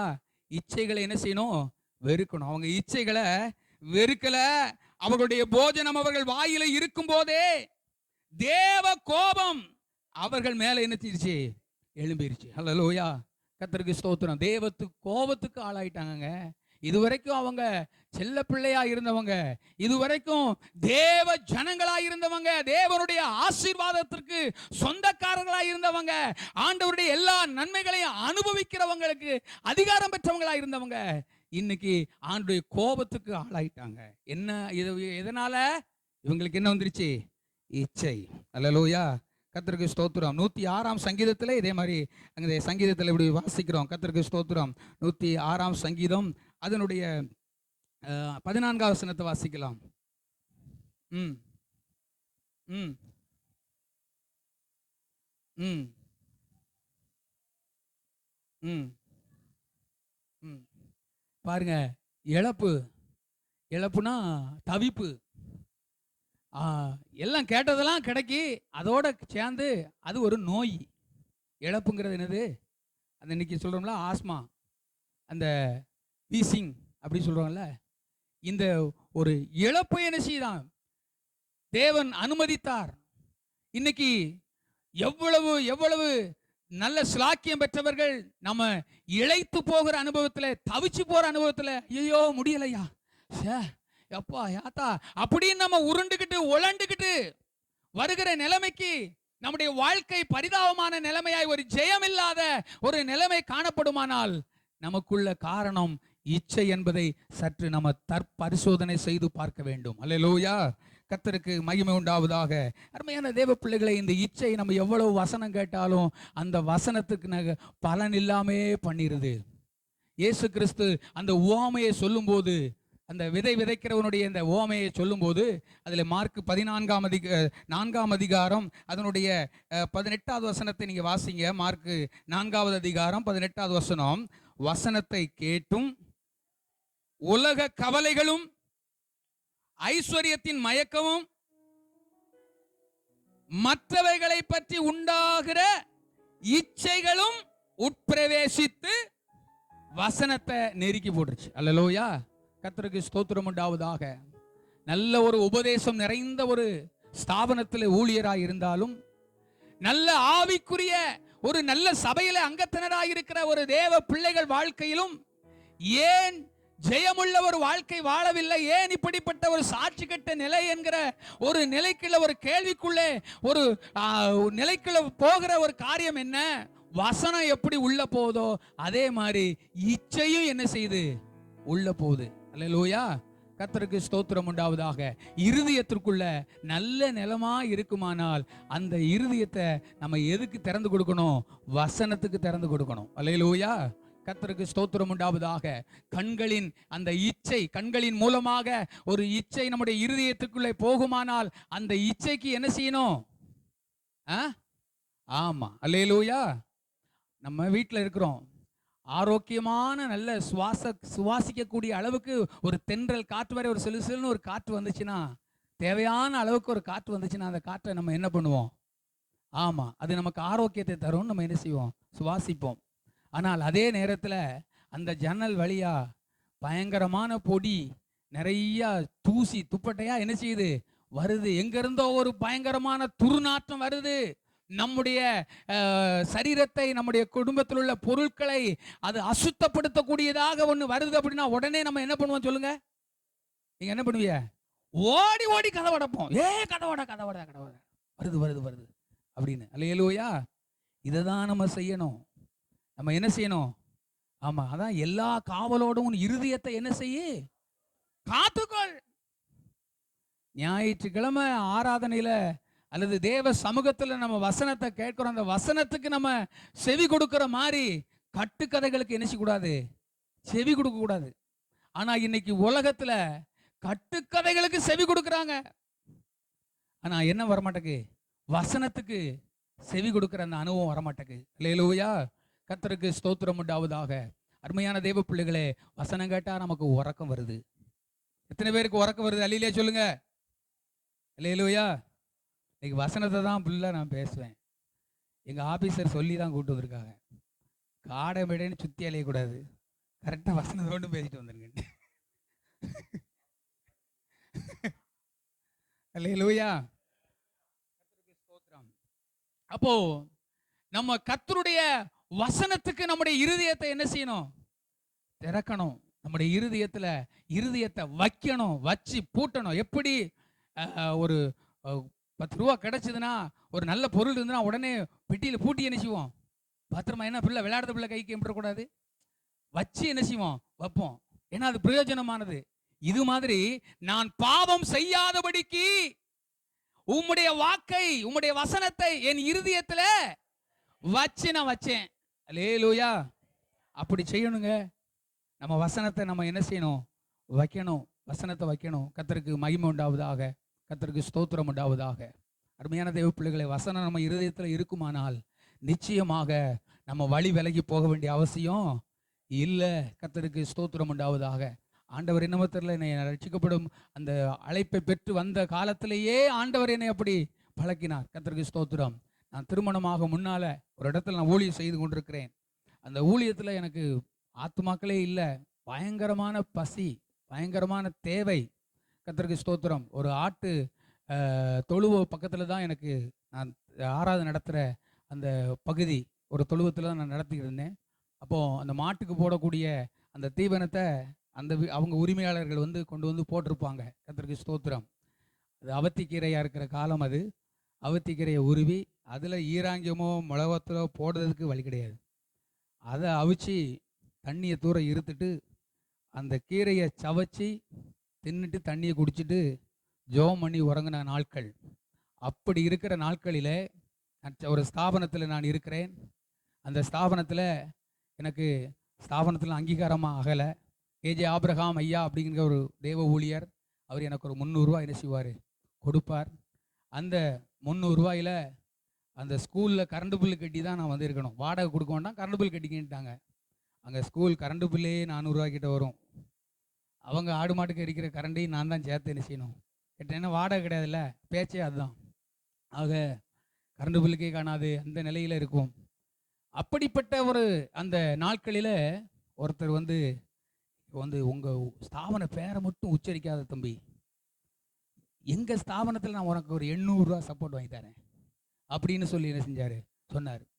அப்போ நான் என்ன செய்யணும், யார் அங்கேயும் வாங்கிக்கோ, இங்கேயும் என்னச்சிக்கோ வாங்கிக்கோ. ஆனால் அவர் என் மேலே பாசத்தில் அவர் இப்படி என்ன செஞ்சார், சொன்னார். நல்ல பாசமானவர் தான். ஆனால் அவர் பாசமாக சொல்கிறார் அப்படிங்கிறதுக்காக நான் பாவம் செய்ய முடியாது. உடனே நான் வண்டியில் போய் முதல்ல என்ன நினைப்போம், சைக்கிள் வச்சுருந்து நினைக்கிறேன், அந்த ஸ்தாபனத்தினுடைய முத்திரையை வரைஞ்சி அப்போ வெளிப்படையான ஒரு ஸ்தாபனத்தில் இருக்கிறத காட்டினேன். கர்த்தருக்கு ஸ்தோத்திரம். ஏன்னா ஸ்தாபனம் வெளியே தெரியாத அளவுக்கு இருக்கணும்னு அவர் என்ன செய்தார், பிசாசு இப்படி ஒரு ஆலோசனை கொடுக்குறான். நம்ம வெளிப்படையாக என்ன செய்யணும், இருக்கணும். அப்போ தான் நம்ம என்ன செய்ய மாட்டோம். அல்லேலூயா, கர்த்தருக்கு மகிமை உண்டாவதாக. அருமையான தேவ பிள்ளைகளே, நீங்களும் நானும் பல நேரங்களில் உலகம் இப்படி பல காரியங்களை நமக்கு சொல்லிக் கொடுக்கும். சுய ஆதாயத்துக்காக, உலகத்தோடு ஒத்து போவதற்காக, நம்முடைய சூழ்நிலைக்கு தக்கவாறு எத்தனையோ துரு ஆலோசனைகளை என்ன செய்வாங்க, கொடுப்பாங்க. வேதம் சொல்லுகிற துன்மார்க்கனுடைய ஆலோசனைப்படி நடவாமலும். அல்லேலூயா, கர்த்தருக்கு ஸ்தோத்திரம் உண்டாவதாக. அருமையான தேவ பிள்ளைகளே, நீங்களும் நானும் நம்ம கொஞ்சம் 800 நல்லா தானே இருக்கு, சரி பரவாயில்லையே, இப்போ என்ன நம்ம என்ன பெருசாக நம்மளாவா போய் தேடி போனோம், அவங்களா தானே ஆரம்பிக்காங்க அப்படிங்கிற மாதிரி நம்ம என்ன செய்யலாம், யோசிக்கலாம். இப்படி பல காரியங்களை என் வாழ்க்கையில் பிறகு திருமணமான பிறகும் இப்பொழுது இன்றைய நாள் வரைக்கும் கூட எத்தனை தேவைகளிலும் எத்தனை காரியங்களிலும் கர்த்தருடைய வசனத்திற்காக நிற்பதற்கு கர்த்தர் கிருபையை கொடுத்திருக்கிறார். அல்லேலூயா. அந்த வசனத்தெல்லாம் பேசுறதுக்கு எனக்கு தகுதியை தேவன் நினைச்சிருக்கிறாரு, கொடுத்திருக்கிறார். கர்த்தருக்கு ஸ்தோத்திரம். வசனத்தின்படி வாழ நம்மளை அர்ப்பணிக்க வேண்டும். வசனத்துக்கு நம்முடைய இருதயத்தில் இடம் கொடுக்கணும். அப்பதான் நம்முடைய வாழ்க்கை சரியா இருக்கும். ஆமென் சொல்லுங்க. நான் தாழ்மையா சொல்றேன். நான் இருக்கிற பகுதியில் நான் 25-26 வருஷங்களா நான் ஊழியம் செய்கிறேன். செல்ராஜ் என்ன பாஸ்டர் எல்லாருமே அறிகிற மாதிரி தான், அவங்க முன்னால தான் நான் பல வருஷங்களாகவே நான் வாழ்ந்து கொண்டிருக்கிறேன். எத்தனையோ ஊழியங்கள், என்னுடைய குடும்ப தேவைகள், காரியங்கள் எல்லாம் இருக்குது. ஆனால் காசுக்காக இன்னிடத்துக்கு பாஸ்டர் போய் நின்னாரு, இன்னாரிடத்துல போய் இவ்வளவு கேட்டார் வச்சாரு அப்படின்னு சொல்லி எந்த ஒரு இடத்துலையும் போய் நிற்காதபடிக்கு கர்த்தர் கிருபையாக என்னை காத்து கொண்டார். என்னை காத்து கொண்டது என்னுடைய பலமோ, என்னுடைய பராக்கிரமமோ, என்னுடைய வசதி வாய்ப்புகளோ ஒன்றும் இல்லைங்க. ஆண்டுடைய வசனம், ஆண்டுடைய வசனம். அல்லேலூயா, கர்த்தருக்கு ஸ்தோத்திரம் உண்டாவதாக. ஆகவே நீங்க கர்த்தருடைய வசனத்தை உங்க இருதயத்துல வச்சிருந்தீங்கன்னா யாரும் உங்களை இகழ்ந்து பேசுற அளவுக்கு நீங்க இருக்க மாட்டீங்க. யாரும் உங்களை குற்றம் சாட்டுற வரை இருக்க மாட்டீங்க. வேதம் சொல்லுகிறது, உங்களுடைய இளமையை குறித்து ஒருவனும் அசட்டை பண்ணாதபடி எச்சரிக்கையாயிருங்கள். யாரும் உங்களை அசட்டை பண்ற அளவுக்கு நீங்க இருக்காம உங்க தகுதி, ஆண்டவருடைய பிள்ளை என்கிற நிலையில நீங்கள் இருக்கணும். உங்க ஸ்தானத்தை நீங்க விட்டுடாம இருக்கணும்னா வசனத்தை உங்க இருதயத்துல வச்சிடணும். அல்லேலூயா, கர்த்தருக்கு ஸ்தோத்திரம் உண்டாவதாக.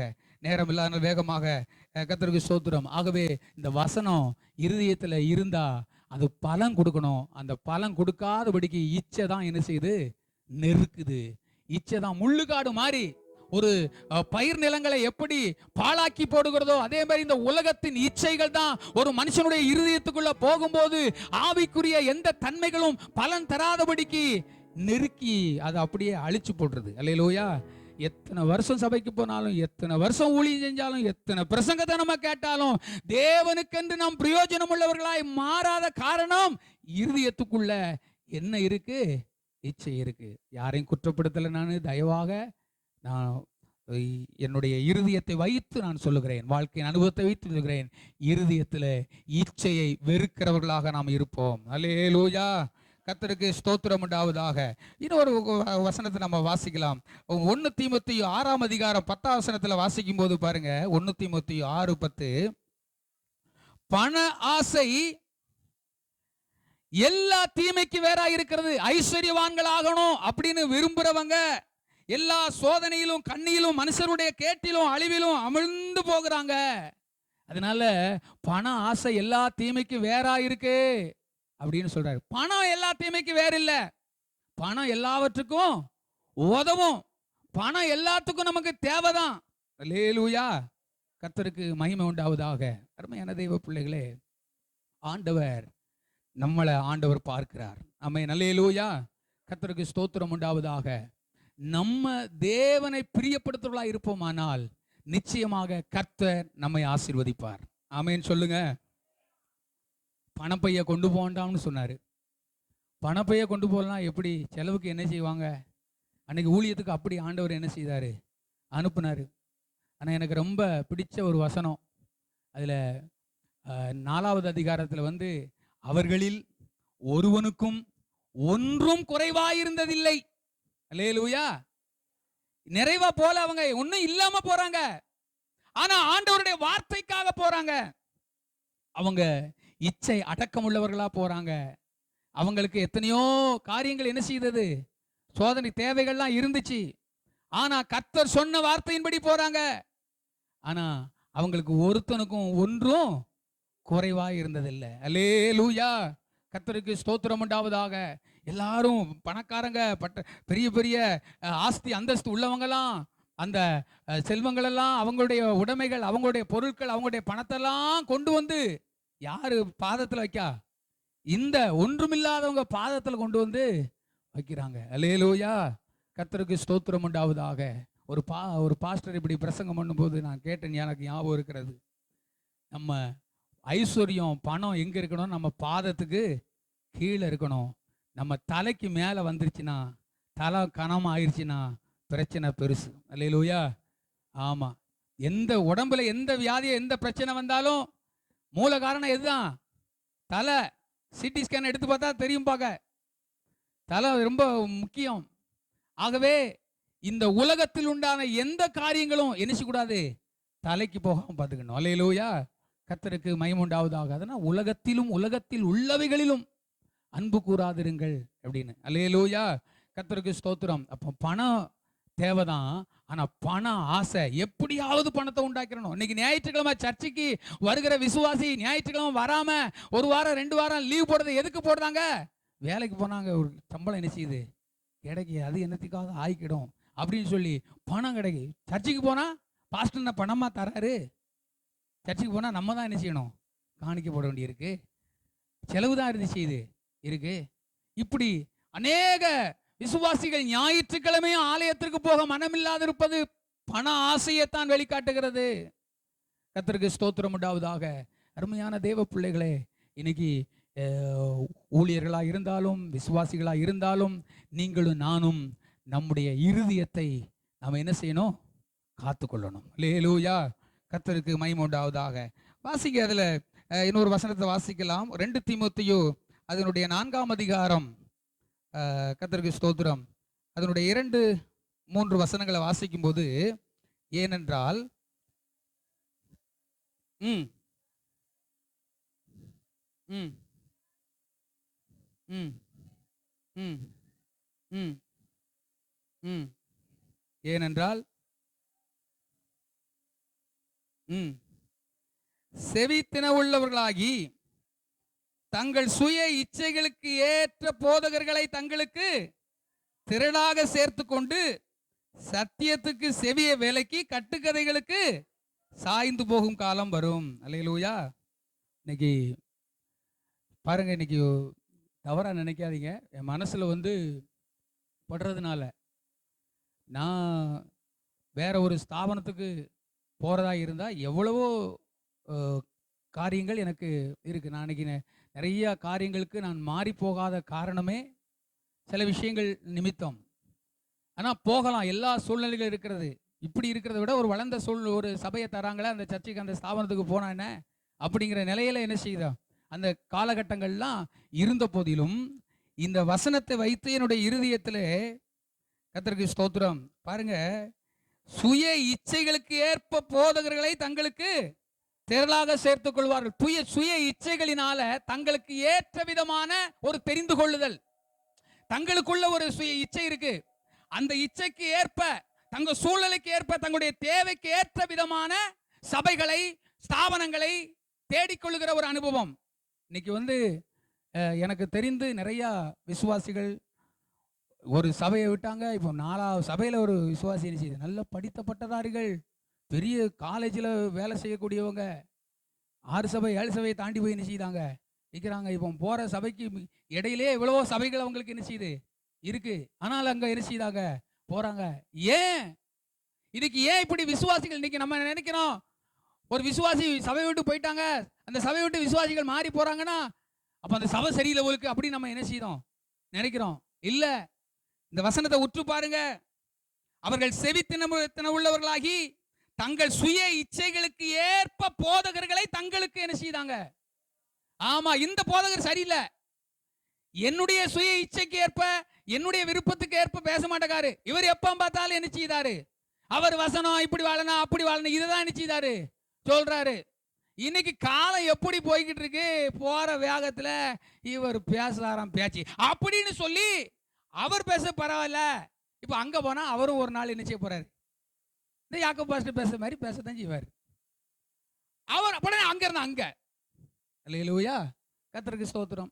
கார் இருக்கு, பணம் இருக்கு, இப்படி போய்க்கிறதிய கஞ்சிக்கு வழி இல்லாதவங்க எந்த சபைக்கு போவ? அல்லேலூயா, கர்த்தருக்கு ஸ்தோத்திரம்.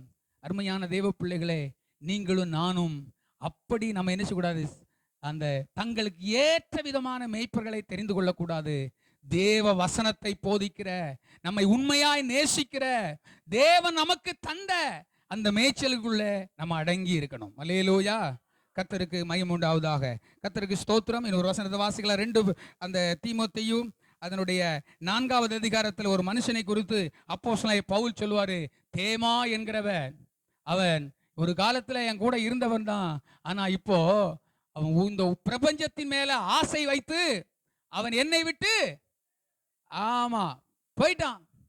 பாருங்க, ஒரு அப்போஸ்தலனாகிய பவுல் ஒரு பிரதான அப்போஸ்தலர், சபைகளுக்கு நிருபங்களை எழுதினவர். அவரை போல ஒரு பெரிய பாஸ்டர் இல்ல. அவருக்கு பெரிய பாஸ்டர் நீங்க உலகத்துல சொல்றதுக்கு யாருமே கிடையாது. அவ்வளவு பெரிய சீப் பாஸ்டர் அவரு. அந்த பாஸ்டர் கூட இருந்தவர் என்ன செய்தாரு, பிரிஞ்சு போறாருங்க. எதனால பிரிஞ்சு போறாரு? இந்த பிரபஞ்சத்தின் மேல், உலகம், உலகத்து மேல, உலகத்தில் உள்ளவைகள் மேல ஆசை வந்துருச்சு. இதுவரைக்கும் அவருக்கு ஆசை வசனம் கேட்கணும், இதுவரைக்கும் அவர் ஆசை நம்ம பாஸ்டர் மாதிரி ஜெபம் பண்ணணும், இதுவரைக்கும் ஆஸ்டர் நம்ம இந்த தேவ ஊழியரை போல பாடு அனுபவித்து நிக்கணும், இதுவரைக்கும் ஆசை இந்த தேவ மனிதன் மாதிரி கர்த்தரை நாம் பிரியப்படுத்தணும் அப்படின்னு ஆசைப்பட்டவர், ஆண்டவருக்குரிய காரியத்தில் ஆசைப்பட்டவர். இப்போ கொஞ்சம் உலகத்தின் மேல உள்ள ஆசை அவருக்கு வந்த உடனே இப்போ என்ன செஞ்சிட்டாரு, இவ்வளவு நாளும் பார்த்தவரை, இவ்வளவு நாளும் அவர் பழகினவரை, இவ்வளவு நாளும் கூட இருந்து வசனத்தை கற்றுக் கொடுத்தவரை, கிறிஸ்துவுக்குள்ள வழி நடத்தினவரை உதறி தள்ளிட்டு போயிட்டார். அல்லேலூயா, கர்த்தருக்கு ஸ்தோத்திரம். இளையகுமாரன் மாதிரிதான் இன்னைக்கு எல்லாம் இன்னைக்கு சபைகளுக்குள்ள இன்னைக்கு பெத்தவங்களா இருக்கட்டும், பிள்ளைகள் என்ன செய்தாங்க, அவங்க இச்சையை நிறைவேற்றுவதுன்னு நினைச்சிட்டாங்க. அப்படின்னா பெத்தவங்களை என்ன செய்தாங்க, உதறி தள்ளிட்டு போயிருந்தாங்க. இன்னைக்கு உலகம் அப்படி ஒரு உலகமா இருக்கு. மாரல் அடிச்சு அழுவுதாங்க, ஐயோ நான் எப்படி பெத்து வளர்த்தேன் உன்னைய, இன்னைக்கு எவனோ வந்தாமன்ட்டு அவனை பல்ல கட்டி நீ அப்பனும் வேண்டாம் மாத்தால் வேண்டாம்னு சொல்லிட்டு போறியே அப்படி. இன்னைக்கு எத்தனை பெத்தவங்க கண்ணீர் வெடிக்காங்க. காரணம் என்ன? அந்த பிள்ளைகளை படிக்க வச்சது குறைவா, அந்த பிள்ளைகளை வளர்த்தது குறைவா? இல்ல, அந்த பிள்ளைகளுக்குள்ள என்ன வந்துருச்சு, இச்சை, துரி இச்சை. அந்த பிள்ளைகள் துரி இச்சைக்கு இடம் கொடுத்த உடனே இப்ப அவங்க வாழ்க்கை தரமே இணைஞ்சிருச்சு, மாறிச்சு. இருக்கிற இடம் வேற இடத்துல போய் என்ன செய்தாங்க, நிற்கிறாங்க. அருமையான தேவ பிள்ளைகளே, நீங்களும் நானும் தேவனுடைய மக்கள். தேவன் தந்த மந்தையிலே தேவன் கொடுத்த ஊழியர்களுக்கு அடங்கி நாம் இருந்தோமானால் நிச்சயமாக தேவ தரிசனம் நம் மூலமாக நிறைவேறும். நிச்சயமாக கர்த்தர் நம்மை ஆசீர்வதிப்பார். அல்லேலூயா. நேரம் இல்லாதனால வேகமாக இந்த மரிக்க வேண்டிய விஷயத்தை குறித்து நான் சொல்லி நான் முடிக்கிறேன். நம்ம துரு இச்சைகளுக்கு மரிக்கணும். பாவத்துக்கு என்ன செய்யணும்? மரிக்கணும். பாவத்தை, அந்த கண்களின் இச்சையும் ஜீவனத்தின் பெருமையும் ஆகிய இவைகள் எல்லாம் அந்த உலகத்திலிருந்து என்ன செய்யுது? உண்டாயிருக்கிறது. இந்த உலகத்தால் உண்டான கேட்டுக்கு நீங்க தப்பணும் அப்படின்னு சொல்றாரு. அல்லேலூயா. அப்ப அந்த உலகத்துல இருந்து என்ன வருது? கேடு வருது. கேடு வருது. அந்த கேட்டுக்கு நீங்க என்ன செய்யணும்? தப்பணும் அப்படின்னு சொன்னா நீங்க உங்களை காத்துக்கிடணும். அல்லேலூயா. கர்த்தருக்கு மகிமை உண்டாவதாக. அருமையான தேவ பிள்ளைகளே, நீங்க வேலை செய்யுங்க, நீங்க எங்கேயும் போங்க, ஏதோ உங்களுக்கு தேவை அதிகம்தான். ஆனா எப்பவுமே ஆசைப்பட்டு என்ன செய்யாதீங்க, இச்சித்து என்ன செய்யக்கூடாது. ஆமா, நிறைய பேர் இதை நான் உங்களுக்கு சொல்லணுமான்னு தெரியல. ஒருவேளை இது இந்த யூடியூப்ல போறதுனால ஒருவேளை ஒரு சிலருக்கு பிரயோஜனமா இருக்கலாம். கர்த்தருக்கு ஸ்தோத்திரம். நிறைய பேர் குழு கடன் வாங்குறாங்க. ஒரு சிலருக்கு குடும்பத்துக்கு தேவையே இல்லைங்க, குழுவில் கடன் கொடுக்காங்களாம், அதுல மானியம் கொடுப்பாங்களாம். கிடைச்சா நல்லது தானே அப்படின்னு சொல்லிட்டு இவங்களுக்கு தேவை இல்லாம குழு வாங்குறாங்க. ஒரு அக்கா பக்கத்து வீட்டாக்கா, அவ பல தேவையோட போறா, அவ தேவை நிமித்தம் போய் வாங்குதா. 10 பேர் சேர்ந்து கொடுத்தா அந்த லோன் என்ன செய்யுது? கிடைக்க அந்த லோன்ல இவ்வளவு குழு அந்த மானியம் கிடைக்குது. காலத்தை என்ன செய்யட்டும், வாங்கி போறோம் அப்படின்னு சொல்லிட்டு அந்த மாதிரிலாம் வாங்குறவங்க என்ன செய்யறாங்க? இருக்கிறாங்க. ஆனா அப்படி வாங்குறவங்க கொஞ்ச நாள்ல என்ன பண்ணிடுறாங்க? அவங்க தேவைக்காக என்ன செய்யறாங்க? கடன் வாங்குறாங்க. அடுத்தவங்களுக்கு என்ன செய்யறாங்க? ரொம்ப ரவும் போல நம்ம கூடவே இருந்து பழக்கப்படுறதா, முக்கியமான காலகட்டத்தில் வந்து கேட்காங்க அப்படின்னு அவங்களுக்கு என்ன செய்யறாங்க? போடுறதாக. கடைசிக்கு அவைய போட்டுட்டு போயிருதாக. எல்லா கடனும் இவைய தலைமையில இணைஞ்சிருது, வந்துருது. கடைசிக்கு இப்போ நான் இருக்கட்டா போட்டா அப்படிங்கிற நிலைக்கு நினைச்சிருதாக, வந்துருதாக. அல்லேலூயா. கர்த்தருக்கு ஸ்தோத்திரம். அருமையான தேவ பிள்ளைகளே, ஊரை விட்டு போக, வீட்டை பூட்டிட்டு போக, எத்தனை நிலையில இன்னைக்கு குடும்பங்கள் என்ன செய்யுது? சொத்தை வித்து, வீடை வித்து, காட்டை வித்து, மானத்தை வித்து, மரியாதையை வித்து, கண்ணீரும் கம்மலையுமா குடும்பமே நடுத்தரில் நிக்கிற அளவுக்கு இன்னைக்கு நிலைக்கு போக காரணம் என்ன? இச்சை. இச்சை. அந்த பொருள் வாங்கினா தாவல, இந்த பொருள் வாங்கினா தாவல, அவன் இன்ஸ்டால்மெண்ட்ல அதை தாராங்க, இதுல தாராங்க. இன்னைக்கு இஎம்ஐன்னு ஒண்ணு சொல்றாங்க. இஎம்ஐன்னா அது பணமே இல்லாம இஎம்ஐயா? இஎம்ஐ பணமே இல்லாட்டாலும் பரவாயில்ல, நீங்க என்ன செய்யுங்க, வந்து என்கிட்ட காசு இருந்தீங்க, நீங்க பொருள் வாங்கிட்டு போங்க, உங்களுக்கு என்ன வேணும் என்கிட்ட போன் போட்டு கேட்டாங்க. ஒருத்தங்க கேட்டுக்கிட்டே தான் இருக்காங்க. நாங்கள் இங்க இருந்து பேசுறோம், ஒரு குறிப்பிட்ட பேரை சொல்லுவாங்க, இந்த ஏஜென்சி இருந்து பேசுறோம். நீங்க வந்து என்ன பண்ணுங்க, உங்களுக்கு என்ன வேணுமோ வாங்கிட்டு போங்க, சுலபமாக கட்டுறதுக்கூடிய அந்த கடன் இதை நாங்கள் செஞ்சு தரோம் அப்படின்ட்டு. நீங்க அப்படி கடன் வாங்கிட்டு நீ எத்தனை குடும்பங்கள் பாருங்க. கர்த்தருக்கு ஸ்தோத்திரம். அருமையான தெய்வ பிள்ளைகளே, யாரும் அப்படி என்ன செய்யாதீங்க. ஆமா, போதும் என்கிற மனதுடனே கூடிய தேவ பக்தியே மிகுந்த ஆதாயம் இருக்கும். அப்போஸ்தலனாகிய பவுல் இப்ப வாசித்த வசனங்கள்லாம் நீங்க பாத்தீங்கன்னா, அந்த பண ஆசை அதெல்லாம் சொல்லிட்டு ஐஸ்வர்யவான்களா தீவிரம் வைக்கிறதெல்லாம் சொல்லும் பாத்தீங்கன்னா, போதும் என்கிற மனசு, அந்த இதோடு தேவ பக்தி நமக்கு இருக்கணும். அல்லேலூயா. ஆமா, தேவ பக்தி மட்டும் இருக்க கூடாது, போதும் என்கிற மனசு. அல்லேலூயா சொல்லுங்க. அல்லேலூயா. ஆமா, பல நேரங்கள் நான் வந்து இன்னைக்கு நான் போட்டிருக்க ட்ரெஸ் வந்து நான் எடுத்து தச்சது. பல வருஷங்கள், பல நேரங்கள் பழைய ட்ரெஸ்ஸை நான் பொடுத்திக்கிட்டே ஊழியங்களுக்கு போயிருக்கேன், பிரசங்கம் பண்ணியிருக்கேன். அந்த பரிசுத்தவான்கள் உள்ள அபிஷேகம் அந்த வஸ்திரத்தில் இருக்கும். பழைய ட்ரெஸ் ஒன்று போடுறது ஒன்றும் சீப்பு கிடையாது. எலியா மேலே உள்ள அபிஷேகம் அவருடைய சாலில் நினைச்சது இருந்தது. இந்த பாஸ்டர் கொடுத்த ட்ரெஸ்ஸு, அவர் உடுத்தின ட்ரெஸ்ஸு, அதில் அபிஷேகம் இருக்கும் அப்படின்னு என்னை தேத்திக்கிட்டு அதை குறைவாக என்ன செய்யறது இல்லை, அது கலகலன்னு இருக்கும். அவர் 150 கிலோ 100 கிலோ இருக்கும் பாஸ்டர் போட்டிருந்தது, நான் போய் 40-50 கிலோ இருக்கவே போட்டிருந்தேன். அப்படி இருக்கும், அப்படிதான் இருக்கும். என்ன பாஸ்டர் காமராஜர் மாதிரி போட்டு வந்திருக்கேன்பாங்க, பாஸ்டர் மாதிரி என்னை எடக்கு பண்ணுவாங்க. ஒன்றையும் நான் யோசிக்கிறது கிடையாது. அல்லேலூயா. என் மனைவி பிள்ளைகளுக்கு என்ன தேவையோ அதை யோசிப்பேன். ஆனால் நமக்கு புதுசாக இல்லையே, அப்படி இல்லையே, இப்படி இல்லையே. அப்பவும் ஜவுளி கடைக்காரங்க வாசலில் வரத்தான் செய்வாங்க. ஞாயிற்றுக்கிழமை ஆறாம் முடிஞ்சு அவங்களுக்கு 10 ரூபா 50 ரூபா கொடுத்தா போதும், 1 வாரம் கொடுத்துக்கலாம், 2 வாரம் ஏமாத்திக்கிடலாம். அப்படி உலகம் தான் இது. இச்சித்து நம்ம நினைச்ச கூடாது. ஆமா, வஸ்திரத்தை குறித்தோ, பீரோல் நிறைய வஸ்திரம் இருந்தாலும் இன்னைக்கு ஏமுங்க இன்னைக்கு அந்த வாரக்கடைக்காரங்கிட்ட இல்லை ஜவுளி கடையில் போய் போய் சண்டை காடு போட்டுக்கிட்டு எனக்கு என்ன லாபம், என்ன சந்தோஷத்தை கண்டேன், நீங்கள் என்ன இப்படி சொல்லுதியா அப்படி சொல்லுதியன்ட்டு வீட்டில் துணிக்காக வசதி வாய்ப்புக்காக யாரும் என்ன செய்யறீங்க? ஆண்டவர் நமக்கு நல்லா தான் வச்சிருக்கிறார். அல்லேலூயா. நம்ம அம்மா அப்பா இருந்த விட அவங்க அப்பா அம்மா இருந்த விட நல்லா தான் நினைச்சிருக்கிறாரு. ஆமா, ஆமென் சொல்லுங்க. அல்லேலூயா. ஆமா, இப்ப இருக்கிறத விட இன்னும் நல்லா இருப்பீங்க நீங்க இருக்க வேண்டிய விதமா இருந்தீங்கன்னா. அல்லேலூயா. கடன் கொடுத்தவன், கடன் வாங்கினவன், கடன் கொடுத்தவனுக்கு அடிமை. அதனால வேதம் சொல்லுகிறது, ஒருவனுக்கு நீங்க அடிமைப்படாக ஆகாதிருங்க. அல்லேலூயா. கர்த்தருக்கு ஸ்தோத்திரம் உண்டாவதாக. நம்ம பயப்படணும்.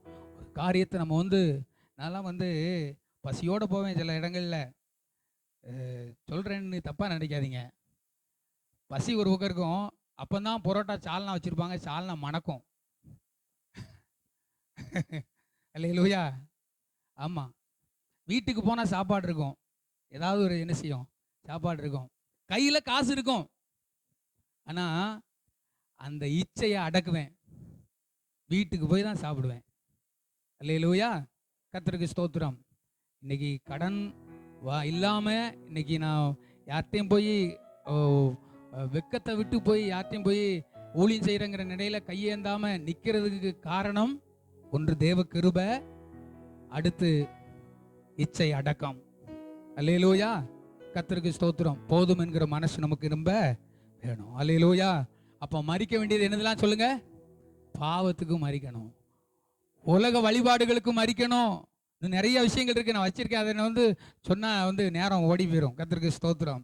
அதனால மறிக்க வேண்டிய விஷயத்துல நம்ம மறிச்சே ஆகணும். ஆமென் சொல்லுங்க. அல்லேலூயா. ஒரு பாஸ்டர் எனக்கு போன் போட்டாரு, பாஸ்டர் 1 கோடி ரூபா கிடக்கு பாஸ்டர், கிறிஸ்தவத்து நம்ம இந்த ஒருங்கிணைப்பிலிருந்து எடுத்துடலாம். கிறிஸ்தவன் இந்த ஒருங்கிணைப்பு இல்லை, ஒரு அமைப்பில் இருக்கு, அதில் எடுக்க முடியாமல் இருக்கு பாஸ்டர்.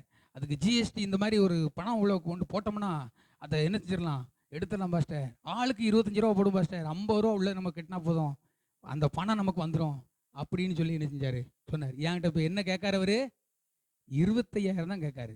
ஆதார் கார்டு இதுவும் கேட்காரு, போட்டா ஒன்றும் என்ன செய்யறாரு கேட்காரு. அல்லேலூயா. எனக்கு 50 லட்சம் வரப்போகுது, அவருக்கு பாதி எனக்கு பாதினா எவ்வளவு? 50 லட்சம். என் வாழ்க்கையே நெஞ்சிடலாம். இங்க வேலை செய்யணும், இச்சை அடக்கம்.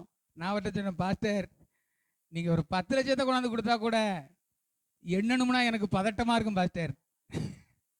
நான் ஒரு நாள் ஃபுல்லா எண்ணிக்கிட்டு கிடப்பேன்.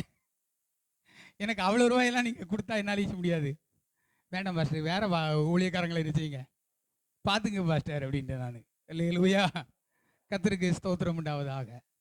இப்போ யார் என்ன ஆசைபார காத்து தேவையா, நம்ம தேவையை சந்திக்கிற மாதிரி என்ன சொல்லி சொன்னாலும் சரி உடனே ஆண்டு போகிறதெல்லாம் கிடையாது.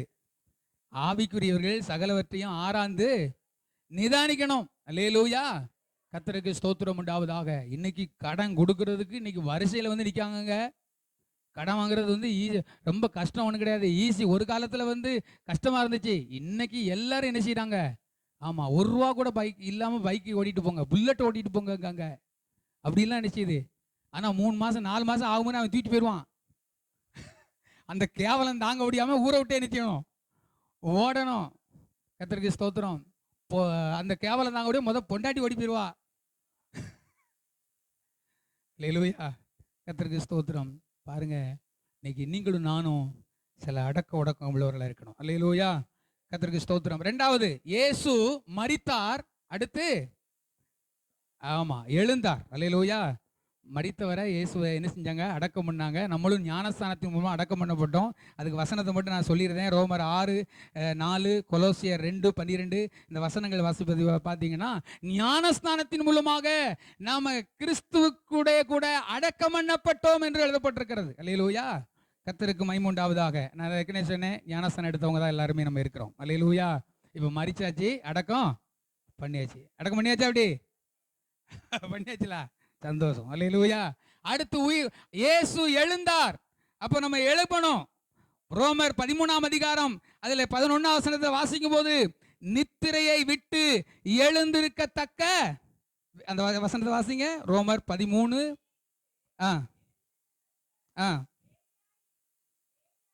வேலை ஆயிற்றென்று நாம் காலத்தை அறிந்தவர்களாய் எப்படி நடக்க வேண்டும். அல்லேலூயா. பாருங்க, நம்ம நித்திரையை விட்டு எழுந்திருக்கத்தக்க வேலை வந்துருச்சு. கர்த்தருக்கு ஸ்தோத்திரம். அதுக்கு அடுத்து எபேசியர், நீங்க வாசிக்க வேண்டிய நேரம் இல்லாதனால 5ஆம் அதிகாரம் 14ஆம் வசனத்தில் சொல்லப்பட்டிருக்கிறது, தூங்குகிற நீ மரித்தோரை விட்டு எழுந்திரு. தூக்கத்துக்கும் நித்திரைக்கும் என்ன வித்தியாசம் அப்படின்னு பார்த்தோம்னா, தூக்கம் கொஞ்சம் சாதாரணமான நிலை, நித்திரை ரொம்ப அயர்ந்த ஒரு நிலை. அல்லேலூயா. கர்த்தருக்கு ஸ்தோத்திரம் உண்டாவதாக. ஆகவே தூக்கமானாலும் சரி, அங்க நித்திரையானாலும் சரி, லேசா தானே. தூங்குகிறதுனா கொஞ்சம் அசதியா அசந்து, அப்படியே அப்படியே. நித்திரைங்கிறது பெரிய பெரிய அசந்து தூங்கிடான், ஒன்றும் உணவே நிச்சயாது இருக்காது. ஆதாமுக்கு ஆண்டவர் அயர்ந்த நித்திரை வர பண்ணி தான் ஒரு எலும்பே உருவிட்டாரு. அல்லேலூயா. கர்த்தருக்கு ஸ்தோத்திரம். அப்போ நீங்களும் நானும் நாம நித்திரை விட்டு எழுந்திருக்கணும், தூக்கத்தை விட்டு எழுந்திருக்கணும். தூக்கத்தை விரும்புனா உடனே என்ன செய்யும்? கந்தைய, ஆமா, தரித்திரராவாய் கந்தைய உடுத்துவிக்கும், சோம்பலா நீ இருப்ப. அல்லேலூயா. கர்த்தருக்கு ஸ்தோத்திரம் உண்டாவதாக. அங்கே ஏசாயா தீர்க்கதரிசன புஸ்தகத்தில் வாசிக்கிறோம், தூசியை உதறி விட்டு எழுந்திரு. 52ஆம் அதிகாரம் 2வது வசனத்திலே தூசியை உதறி விட்டு எழுந்திரு, அப்பொழுதுதான் அப்ப நம்மளை ஆண்டவர் கிறிஸ்து பிரகாசிப்பிப்பார். அல்லேலூயா.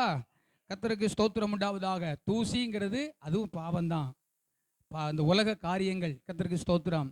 என்னெல்லாம் வந்து நீங்க தூசின்னு பண்ணா, நம்ம வீடு நம்ம சுத்தமாக கழுவி தான் வச்சிருக்கோம். ஆனால் தன்னாலே சாயந்தரம் என்ன செய்யுது? டிவியில் லேசாக பாருங்க, இப்போ தூசி என்ன செய்யும்? அப்போ இந்த எப்படியோ அந்த இந்த காற்றுல என்ன செய்யுது? தூசி நிறைஞ்சி தான் என்ன செய்யுது இருக்கு. அப்பப்போ நம்ம என்ன பண்ணணும்? துடைக்கணும், உதறணும். ஒரு இடத்துல போய் உட்காந்துட்டு வரோம்னா அப்படி நம்ம என்ன அப்படியே எந்திரிச்சு போயிட முடியாது. தட்டிக்கிட்டு என்ன செய்வோம்? இந்த பழக்கம்லாம் இருக்கா இல்லையா? அல்லேலூயா. அப்போ நம்ம இந்த உலக வாழ்க்கையிலே அனுதினமும் நம்மை பரிசோதனை பண்ணணும். நம்மளை உதறணும், நம்மளை தள்ள வேண்டியதை தள்ளணும். ரோமர் 12ஆம் அதிகாரம் அதனுடைய முதல் வசனத்தில் பார்த்தீங்கன்னா, நம்மளை நெருக்குகிற பாரத்தையும் பாவத்தையும் உதறி தள்ளிவிட்டு, அப்போ பாரமானாலும் சரி, பாரம்னா கவலை, உலக கவலை. அடுத்து பாவம் எந்த ஜனத்துக்கு இகழ்ச்சின்னு சொன்னேன்? நம்முடைய வாழ்க்கையை கரைப்படுத்தக்கூடிய வார்த்தைகளோ சிந்தனைகளோ செயல்களோ எதுவாக இருந்தாலும் அதை உதறி என்ன செய்யணும்? தள்ளணும், வேண்டாம். அல்லேலூயா. சகரியா போன சர்ச்சில் வளர்ந்த ஒரு விசுவாசி எங்கள் சபையில் ஒரு நாள் வந்தார். அவர் ஒரு உதாரணத்தை சொல்லி பேசிக்கிட்டு இருந்தார். உலகத்தில் நம்ம எப்படி ஜெயிக்க முடியும் பாஸ்டர்? திரும்ப பாஸ்டர், நம்ம வந்து தண்ணிக்குள்ளே போனோம்னா, தண்ணிக்குள்ளே நம்ம முங்காமல் கரை சேர்ந்து வரணும்னா என்ன செய்யணும் அப்படின்னா, தண்ணி நம்ம வாய்க்குள்ள வருமா, அப்போ கொப்பளிப்போம். நம்மளை அறியாமலே வாய்க்குள்ள வர தண்ணிய கொப்பளிச்சுக்கிட்டே இருப்போம். தண்ணி உள்ள வருது, கொப்பளிச்சிருந்தோம், ஒன்றும் இறக்குறது இல்லை. ஒரு மொடு கூட என்ன செய்யறது இல்லை, இறக்குறதே இல்லை. மீன் அது மாதிரி தான். கடலுக்குள்ள உப்பு தண்ணிக்குள்ள கிடக்க மீன் அறுத்தா உப்பு என்ன செய்ய மாட்டேங்கி போகலை. இல்லை, நம்ம உப்பு போட்டால் தான் சாப்பிட முடியுது அந்த உப்பு தண்ணியில் வர அந்த மீனை. ஏன்னா அந்த மீனுக்குள்ள அந்த என்ன செய்யலை, அந்த உப்பு சத்து போகலை. ஆனா இன்னைக்கு நீங்களும் நானும் உலகத்துல இருந்தா உலக மனுஷங்களோடயே பேச அவங்கள மாதிரியே மாறிடுதோம். 5-6 நாள் அப்படி அந்த அக்கா கூட போற மாதிரி என்ன செய்யுது? ஆமா. அல்லேலூயா. கர்த்தருக்கு ஸ்தோத்திரம். போகக்கூடாது. உலகம் உள்ளே என்ன செய்யக்கூடாது? அது தள்ளணும். இந்த தண்ணியை கொப்பளிக்க மாதிரி நம்ம என்ன செய்யணும்? அப்பப்போ சிந்தனையில வந்தாலும் உடனே தள்ளி விடணும். வார்த்தையில வந்தாலும் என்ன செய்யணும்? ஐயோ, என்ன இப்படி கெட்ட வார்த்தை வருது, ஆண்டவரே சோத்திரம், ஆண்டவரே இனிமே இப்படி நினைச்சக்கூடாது, வரக்கூடாது. நீங்களே என்ன செய்யணும்? இன்னைக்கு நிறைய நேரங்களில் அரைக்குடம் தண்ணிக்காக சண்டை போடுற இடத்துல பார்த்தீங்கன்னா, அப்பா அக்கா வாயில என்னது வருது? ஆமா, அந்த அக்கா பேசுற வார்த்தையை விட அதிக வார்த்தை என்ன செய்யுது? ஆமா, நமக்கு கேட்டு என்ன சிஸ்டர் இப்படி பேசுதிய அப்படின்னு கேட்டா அவங்க சொல்லுதாங்க, அங்க அப்படி பேசலைன்னா சரிப்பட்டு வராது, அதுக்கு நியாயம் வேற என்ன செய்தாங்க. அல்லேலூயா. கர்த்தருக்கு ஸ்தோத்திரம். அருமையான தெய்வ பிள்ளைகளே, சில விஷயங்களை நம்ம என்ன செய்யணும்? தள்ள வேண்டியதை தள்ளி விடணும். நமக்கு தகுதி இல்லாத காரியங்கள், நம்மை கரப்படுத்தக்கூடிய காரியங்கள், நம்முடைய தகுதியை குறைக்கக்கூடிய காரியங்கள், அல்லேலூயா, கர்த்தருக்கு ஸ்தோத்திரம், அடைத்து பிழைத்து வாழ வேண்டும். கர்த்தருக்கு ஸ்தோத்திரம். இயேசு என்ன செய்தாரு? வாழ்ந்தார், பிழைத்தார். மரித்து எழுந்து பிழைத்தும் இருக்கிறார். அல்லேலூயா. 1 தெசலோனிக்கேயர் 5ஆம் அதிகாரம் 10ஆம் வசனத்துல வாசிக்கும் போது, நாம் பிழைத்திருக்கும்படிக்கு அப்படின்னு அந்த வசனத்துல சொல்வார். இயேசு எதற்காக இப்படி மரித்து அடக்கம் பண்ணப்பட்டு உயிரோடு எழுந்தார் அப்படின்னா, நீங்கள் நானும் என்ன செய்யணுமா? ஆமா, அவர் பிழைச்சிருக்கிற மாதிரி நம்மளும் பிழைச்சிருக்கணுமா? அல்லேலூயா.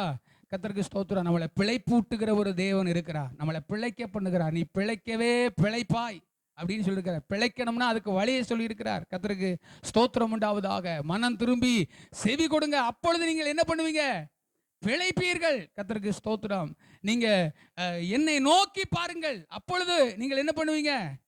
பிழைப்பீர்கள். பேதமையை விட்டு விலகுங்கள், அப்பொழுது என்ன பண்ணுவீங்க? பிழைப்பீர்கள். நம்ம பிழைக்கணும். அல்லேலூயா. கர்த்தருக்கு மகிமை உண்டாவதாக. உன் ஆத்மா வாழ்கிறது போல எல்லாவற்றும் வாழ்ந்து சுகமா இருக்கும்படி வேண்டுகிறேன். நீங்க பிழைச்சு வாழ்ந்தாதான் எல்லா ஆசீர்வாதங்களும் உங்களுக்கு வரும். ஆமென் சொல்லுங்க. அப்போ நம்ம ஆத்மா என்ன செய்யணும்? பிழைக்கணும். நம்ம ஆத்மா என்ன செய்யணும்? பிழைக்கணும். கர்த்தருக்கு ஸ்தோத்திரம் உண்டாவதாக. பிழைக்கணும்னா நம்ம இப்போ நீங்கள் அதை தப்பாக கூட பிழைக்கணும்னா உயிர் பிழைக்கிறது மட்டும் இல்லை. நீங்கள் இப்போ எதுக்கு வேலை செய்கிறோம் தினம்? நம்ம பிழைப்புக்காக நம்ம பிழைக்கணும். எதுக்கு சாப்பிட்றோம்? நம்ம உயிர் பிழைக்கணும், நம்ம உயிர் வாழணும். அப்போ வாழுறது தான் பிழைக்கிறது. அல்லேலூயா. கர்த்தருக்கு ஸ்தோத்திரம். இயேசு வாழ்ந்து கொண்டிருக்கிறார். இயேசு பிழைச்சார்னா பிழைச்சதும் இல்லை, வாழ்ந்து கொண்டிருக்கிறார். இயேசு இன்றைக்கு என்ன செய்கிறாரு? வாழ்கிறார். ஆமென் சொல்லுங்க. உயிருள்ள தெய்வம் இயேசு. இன்னைக்கு நீங்களும் நானும் வாழணும். எதுல வாழணும்? ஆத்துமா வாழணும். ஆண்டவருடைய வசனத்துல வாழணும், அவருடைய கிருபையில வாழணும், அவருடைய சமூகத்துல என்ன செய்யணும்? நம்ம வாழணும். ஆமென் சொல்லுங்க. அவர் கூட வாழணும். ஏனோக்கு என்ன செய்தாரு? தேவனோடு வாழ்ந்தார். அதை சஞ்சரித்தாருங்கிறத நீங்க வேற மொழிபெயர்ப்புல போய் தேடி பார்த்தீங்கன்னா, தேவனோடு என்ன செய்தாரு? வாழ்ந்தார் இருக்கும். அல்லேலூயா. கர்த்தருக்கு மகிமை உண்டாவதாக. அப்போ நீங்களும் நானும் என்ன செய்யணும்? தேவனோடு வாழணும், அவருடைய வார்த்தையோடு வாழணும், அவருடைய கிருபை பெற்று வாழணும், அவருக்கு முன்பதாக அவருடைய சமூகத்துல வாழணும். ஆமென் சொல்லுங்க. ஆமா, தேவனுக்கு முன்பதாக பிழைத்திருப்பார்கள் என்று வசனம் இருக்கு. அப்போ ஆண்டவருக்கு முன்னால என்ன செய்யணும்? நம்ம வாழணும். சொல்லுங்க. ஆண்டவருக்கு முன்னால வாழணும். சங்கீதக்காரன் தாவீது சொல்லும்போது அவர் பெரிய வீட்டை கட்டிட்டு அந்த வீட்டுக்காக அவர் ஜெபம் பண்ணும்போது சொல்றாரு, ஆண்டவரே என்றென்றைக்கு என்னுடைய வீடு உமக்கு முன்னால இருக்கணும், உமக்கு முன்பதாக என்ன செய்யணும்? இருக்கணும். அப்ப நம்ம வாழ்றது எங்க வாழணும்? தேவனுக்கு முன்பாக வாழணும். ஆமென் சொல்லுங்க. இயேசு எங்க வாழ்கிறார்? பிதாவுக்கு முன்பதாக.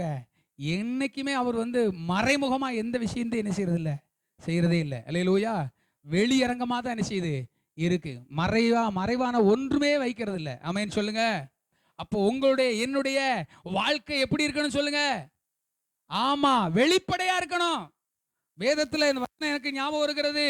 மாம்சமானவனுக்கு தன்னை ஒழிக்காம இருக்கிறது தான் தேவனுக்கு உகந்த உபவாசம் என்று எழுதப்பட்டிருக்கிறது. நீங்களும் நானும் உபவாசிக்கிறோம். இன்னைக்கு திருச்சபை உபவாசிக்கிறது. எந்த உபவாசத்தை உபவாசம்னு சொல்றாங்க? சாப்பாடு இல்லாம இருக்குது, அல்லது உபவாச கூட்டத்துக்கு போறதா உபவாசம் நினைக்கிறாங்க. இல்ல, நம்முடைய உபவாசம் முதல்ல தேவனுக்கு பிரியமான உபவாசம் என்ன அப்படின்னா, நம்ம ஒளிவு மறைவு இல்லாத ஒரு வாழ்க்கை. அல்லேலூயா. கர்த்தருக்கு ஸ்தோத்திரம். மனைவி கணவருக்கு என்ன செய்யக்கூடாது? மறைக்க கூடாது. மனைவி கணவருக்கு மறைக்காத மாதிரி கணவரும் மனைவிக்கு என்ன செய்யக்கூடாது? அல்லேலூயா. கர்த்தருக்கு ஸ்தோத்திரம் உண்டாவதாக. இது சில விஷயங்கள் ஆபிரகாம மாதிரி ஆண்டவருடைய விஷயங்கள்ல நான் சொல்லல. உலக பிரகாரமாக அருமையான தேவ பிள்ளைகளே, கர்த்தருக்கு முன்பதாக நாம் யோக்கியமுடையவர்களாக வாழணும், பிழைக்கணும். ஆமென் சொல்லுங்க. கர்த்தருக்கு பிரியமாக நம்ம பிழைக்கணும். ஏதோ பிழப்பு ஓடுது அப்படிங்கிற மாதிரி நினைச்சக்கூடாது. நம்ம பிழப்பெல்லாம் வெளியே சொன்னா வெக்க கேடு அப்படிங்கிற மாதிரி நினைச்சக்கூடாது. பிழைக்க கூடாது. நம்ம பிழப்பு யாருடைய எங்கேயும் சொல்லலாம், ஒன்றும் பிரச்சனை இல்லையே. என்ன நம்ம என்ன களவாண்டு இருக்கா செய்து என்ன செஞ்சு? கர்த்தருடைய வசனத்தின்படி தான் அதை செஞ்சுக்கிட்டு இருக்கேன். கர்த்தருடைய வசனத்தின்படி வாழ்கிறேன். கர்த்தரிடத்தில் ஆலோசனை கேட்டு தான் வாழ்ந்துக்கிட்டு இருக்கேன். கர்த்தர் என்ன செய்வார்? பார்த்து கொண்டிருக்கிறார். தேவன் என் வழிகளெல்லாம் அறிஞ்சிருக்கிறார். அவருக்கு முன்பதாக நான் உத்தமமா இருக்கேன். அப்படி ஒரு வாழ்க்கை நம்ம வாழ தேவனால் அழைக்கப்படுகிறோம். ஆமென் சொல்லுங்க. ஐயோ யாருக்கு தெரியாது, பாஸ்டர் வந்துருவாரோ, ஐயோ யாருக்கும் தெரியுமோ வச்சிருமோ, அப்படிலாம் கிடையாது. அல்லேலூயா. கர்த்தருக்கு ஸ்தோத்திரம் உண்டாவதாக. அருமையான தெய்வ பிள்ளைகளே, பல நேரங்களில் நம்ம ஒளிவு மறைவு வைத்துக்கொண்டு அநேக காரியங்களை, தன் பாவங்களை மறைக்கிறவன் வாழ்வடைய மாட்டான். வாழ முடியாத காரணம் என்ன? அங்கே போனா நமக்கு அவைய முன்னால போய் நிற்க முடியல, இவைய முன்னால போய் நிற்க முடியல, யார்ட்டையும் படக்குன்னு 4 வார்த்தையை விட்டு நினைச்ச முடியல, சொல்ல முடியாது, உள்ள குட்டை வெளியே சொல்லிடுவோம், நம்ம வாயை கொடுத்து வாங்கி கட்டமே மாதிரி ஆயிடக்கூடாது. இப்படிலாம் பல விஷயங்கள் நம்ம ஒளிச்சு வைக்கிற காரணம் என்ன? அதனாலதான் என்ன இல்லை, வாழ்வு இல்லை. தன் பாவங்களை அறிக்கை செய்து விட்டு விடுகிறவனோ இரக்கம் பெறுவான். அதை அப்போஸ்தலனாகிய பவுல் சொல்லும்போது, நாங்கள்லாம் நீங்க வாசிக்கக்கூடிய நிருபங்களா இருக்கிறோம் அப்படின்னு சொல்றாங்க. அப்போ புதிய ஏற்பாட்டு தேவ பிள்ளைகள், விசுவாசிகள், நம்மெல்லாம் யாரா? நிருபங்களாம். நம்ம போய் சொல்லக்கூட வேண்டாம் கிறிஸ்துவை பத்தி. நம்ம இன்னைக்கு கிறிஸ்துவ சொல்றதுக்கு நம்ம பிரயாசப்படுறோம், வாசல் அடைக்கப்பட்டிருக்குன்னு நினைக்கிறோம். நம்ம வாழ்க்கை பேசணும். ஆமென் சொல்லுங்க. நம்ம வாழ்க்கையை பார்த்து அவங்க வாசிக்கணும். ஓ, இதுதான் இவங்க வாழ்கிற வாழ்க்கை, இதுதான் தேவனுக்கு பிரியமானது. இருக்கிற இடங்கள் எல்லாரும் எழுந்து நின்று, ஆண்டவரே உம்முடைய சமூகத்தில் கிறிஸ்துவும் மரித்தோர் மேலும் ஜீவனுள்ளோர் மேலும் ஆண்டவராய் இருப்பதற்காக அவர் மரித்தும் எழும்பியும் அவர் வாழ்ந்து கொண்டு இருக்கிறார், பிழைத்தும் இருக்கிறார். இன்றைக்கு உங்களையும் என்னையும் அவருடைய அடிச்சுவடுகளை பின்பற்ற ஆண்டவரை அழைத்திருக்கிறார் என்று சொல்லி, ஆண்டவரே வசனத்தை நம்ம ஏராள வசனத்தை நம்ம கேட்டிருக்கிறோம், ஏராள வசனத்தை நம்ம அறிந்திருக்கிறோம். ஆண்டவரே, நீங்க உங்க இருதயத்தில் தொடப்பட்ட வசனத்தை, உங்களுக்கு ஆண்டவர் கொடுத்த வசனத்தை ஆண்டவரை சொல்லி, ஆண்டவரே எனக்கு அந்த கிருபையை தாரும், உம்முடைய அடிச்சுவடுகளை நான் பின்பற்ற எனக்கு கிருபை தாரும், நான் உம்மை பின்பற்றி வர கிருபை தாரும், சாவில் உம்மை பின்பற்றுவேன்னு சொல்லி வெறும் வாயளவல்ல, உண்மையாக ஆண்டவரே நான் உம்மை பின்பற்றி வர என்னை இந்த பகல் நேரத்தில் அர்ப்பணிக்கிறேன். ஆண்டவரே அப்பா, நீங்க மட்டும்தான் நித்திய ஜீவன். ஆண்டவரே, வேற எங்கேயும் எங்களுக்கு நித்திய ஜீவன் இல்ல, எல்லாம் மரணத்தின் பாதையா இருக்கிறது. எங்கு திரும்பினாலும் ஆண்டவரே பாதாளம் தான் முடிவு என்கிற நிலையில இருக்கிறது, பரிதாபமான நிலைமையா இருக்கிறது. வாழ்வு தருகிற வசனம் உங்களுடைய வசனம் மட்டும்தான்ப்பா, உம்முடைய வழி மட்டும்தான் எங்களுக்கு சமாதானம். ஆண்டவரே, உம்முடைய வசனம் தான் எங்களுக்கு நித்திய ஜீவகாலமாய் தரக்கூடியது. எங்களுக்கு அந்த கிருபையை தாரும், உம்மை பின்பற்றி வர கிருபை தாரும். ஆண்டவரே, நாங்கள் பாட அனுபவித்து மரிக்க வேண்டிய ஆண்டவரே மரணத்துக்கு எங்களை ஒப்பு கொடுக்க வேண்டிய விதத்தில் ஆண்டவரே ரத்தம் சிந்தத்தக்க விதமாய் பாவத்துக்கு விரோதமாக எதிர்த்து நின்று ஆண்டவரே நாங்கள் ஜெயிக்க எங்களுக்கு கிருபை தாரும். ஆண்டவரே, ஓ ஞானஸ்தானத்தின் மூலமாய் அடக்கம் பண்ணப்பட்டவர்களாகி நாங்கள் ஆண்டவரே எழும்ப வேண்டிய விஷயத்துல தூக்கத்தை விட்டு, நித்திரையை விட்டு, தூசியை உதறிவிட்டு நாங்கள் எழுந்திருக்கவும் ஆண்டவரே, எழும்பின நாங்கள் உமக்காக வாழ எங்களுக்கு கிருபை தாரும். ஆண்டவரே, இன்றைக்கும் திருச்சபைக்காக நீர் வாழ்கிறீர். ஆண்டவரே, தேவ சித்தம் நிறைவேறுவதற்காக நீர் வாழ்கிறீர். ஆண்டவரே, உலகத்தின் ஜனங்களை ரட்சிக்க, ஆண்டவரே ரட்சிக்கப்பட்ட ஜனங்களை அனுதினமும் சபையிலே சேர்க்க, ஆண்டவரே தேவ ராஜ்யத்தை ஸ்தாபிக்க நீர் வாழ்ந்து கொண்டிருக்கிறீர். ஆண்டவரே, எங்களுக்கு உதவி செய்ய ஆண்டவரே நீர் எங்களோடு கூட வாழ்ந்து கொண்டிருக்கிறீரப்பா. நாங்களும் வாழ கிருபை தாரும். ஆண்டவரே, உம்மோடு வாழ கிருபை தாரும், உம்முடைய கிருபையோடு வாழ கிருபை தாரும், உம்முடைய சமூகத்திலே வாழ கிருபை தாரும், உமக்கு முன்பதாய் வாழ எங்களுக்கு கிருபை தாரும். மரணத்தின் சாத்தானை ஆண்டவரே நீர் ஜெயித்திருக்கிறீர். ஆண்டவரே, எங்கள் வாழ்வுக்கு விரோதமாய் போராடுகிற மரணத்தின் அதிபதியாகிய பிசாசனுடைய கிரியைகளை நாங்கள் ஜெயித்து முன்னேற கிருபை தாரும். ஆண்டவரே, ஜெயம் கொள்ளுகிறவன் எல்லாவற்றையும் சுதந்திரித்துக் கொள்வான் எழுதப்பட்டிருக்கிறது. அந்த கிருபை தாரும் என்று எல்லாரும் கரங்களை தட்டி கர்த்தருக்கு மகிமை உண்டாக.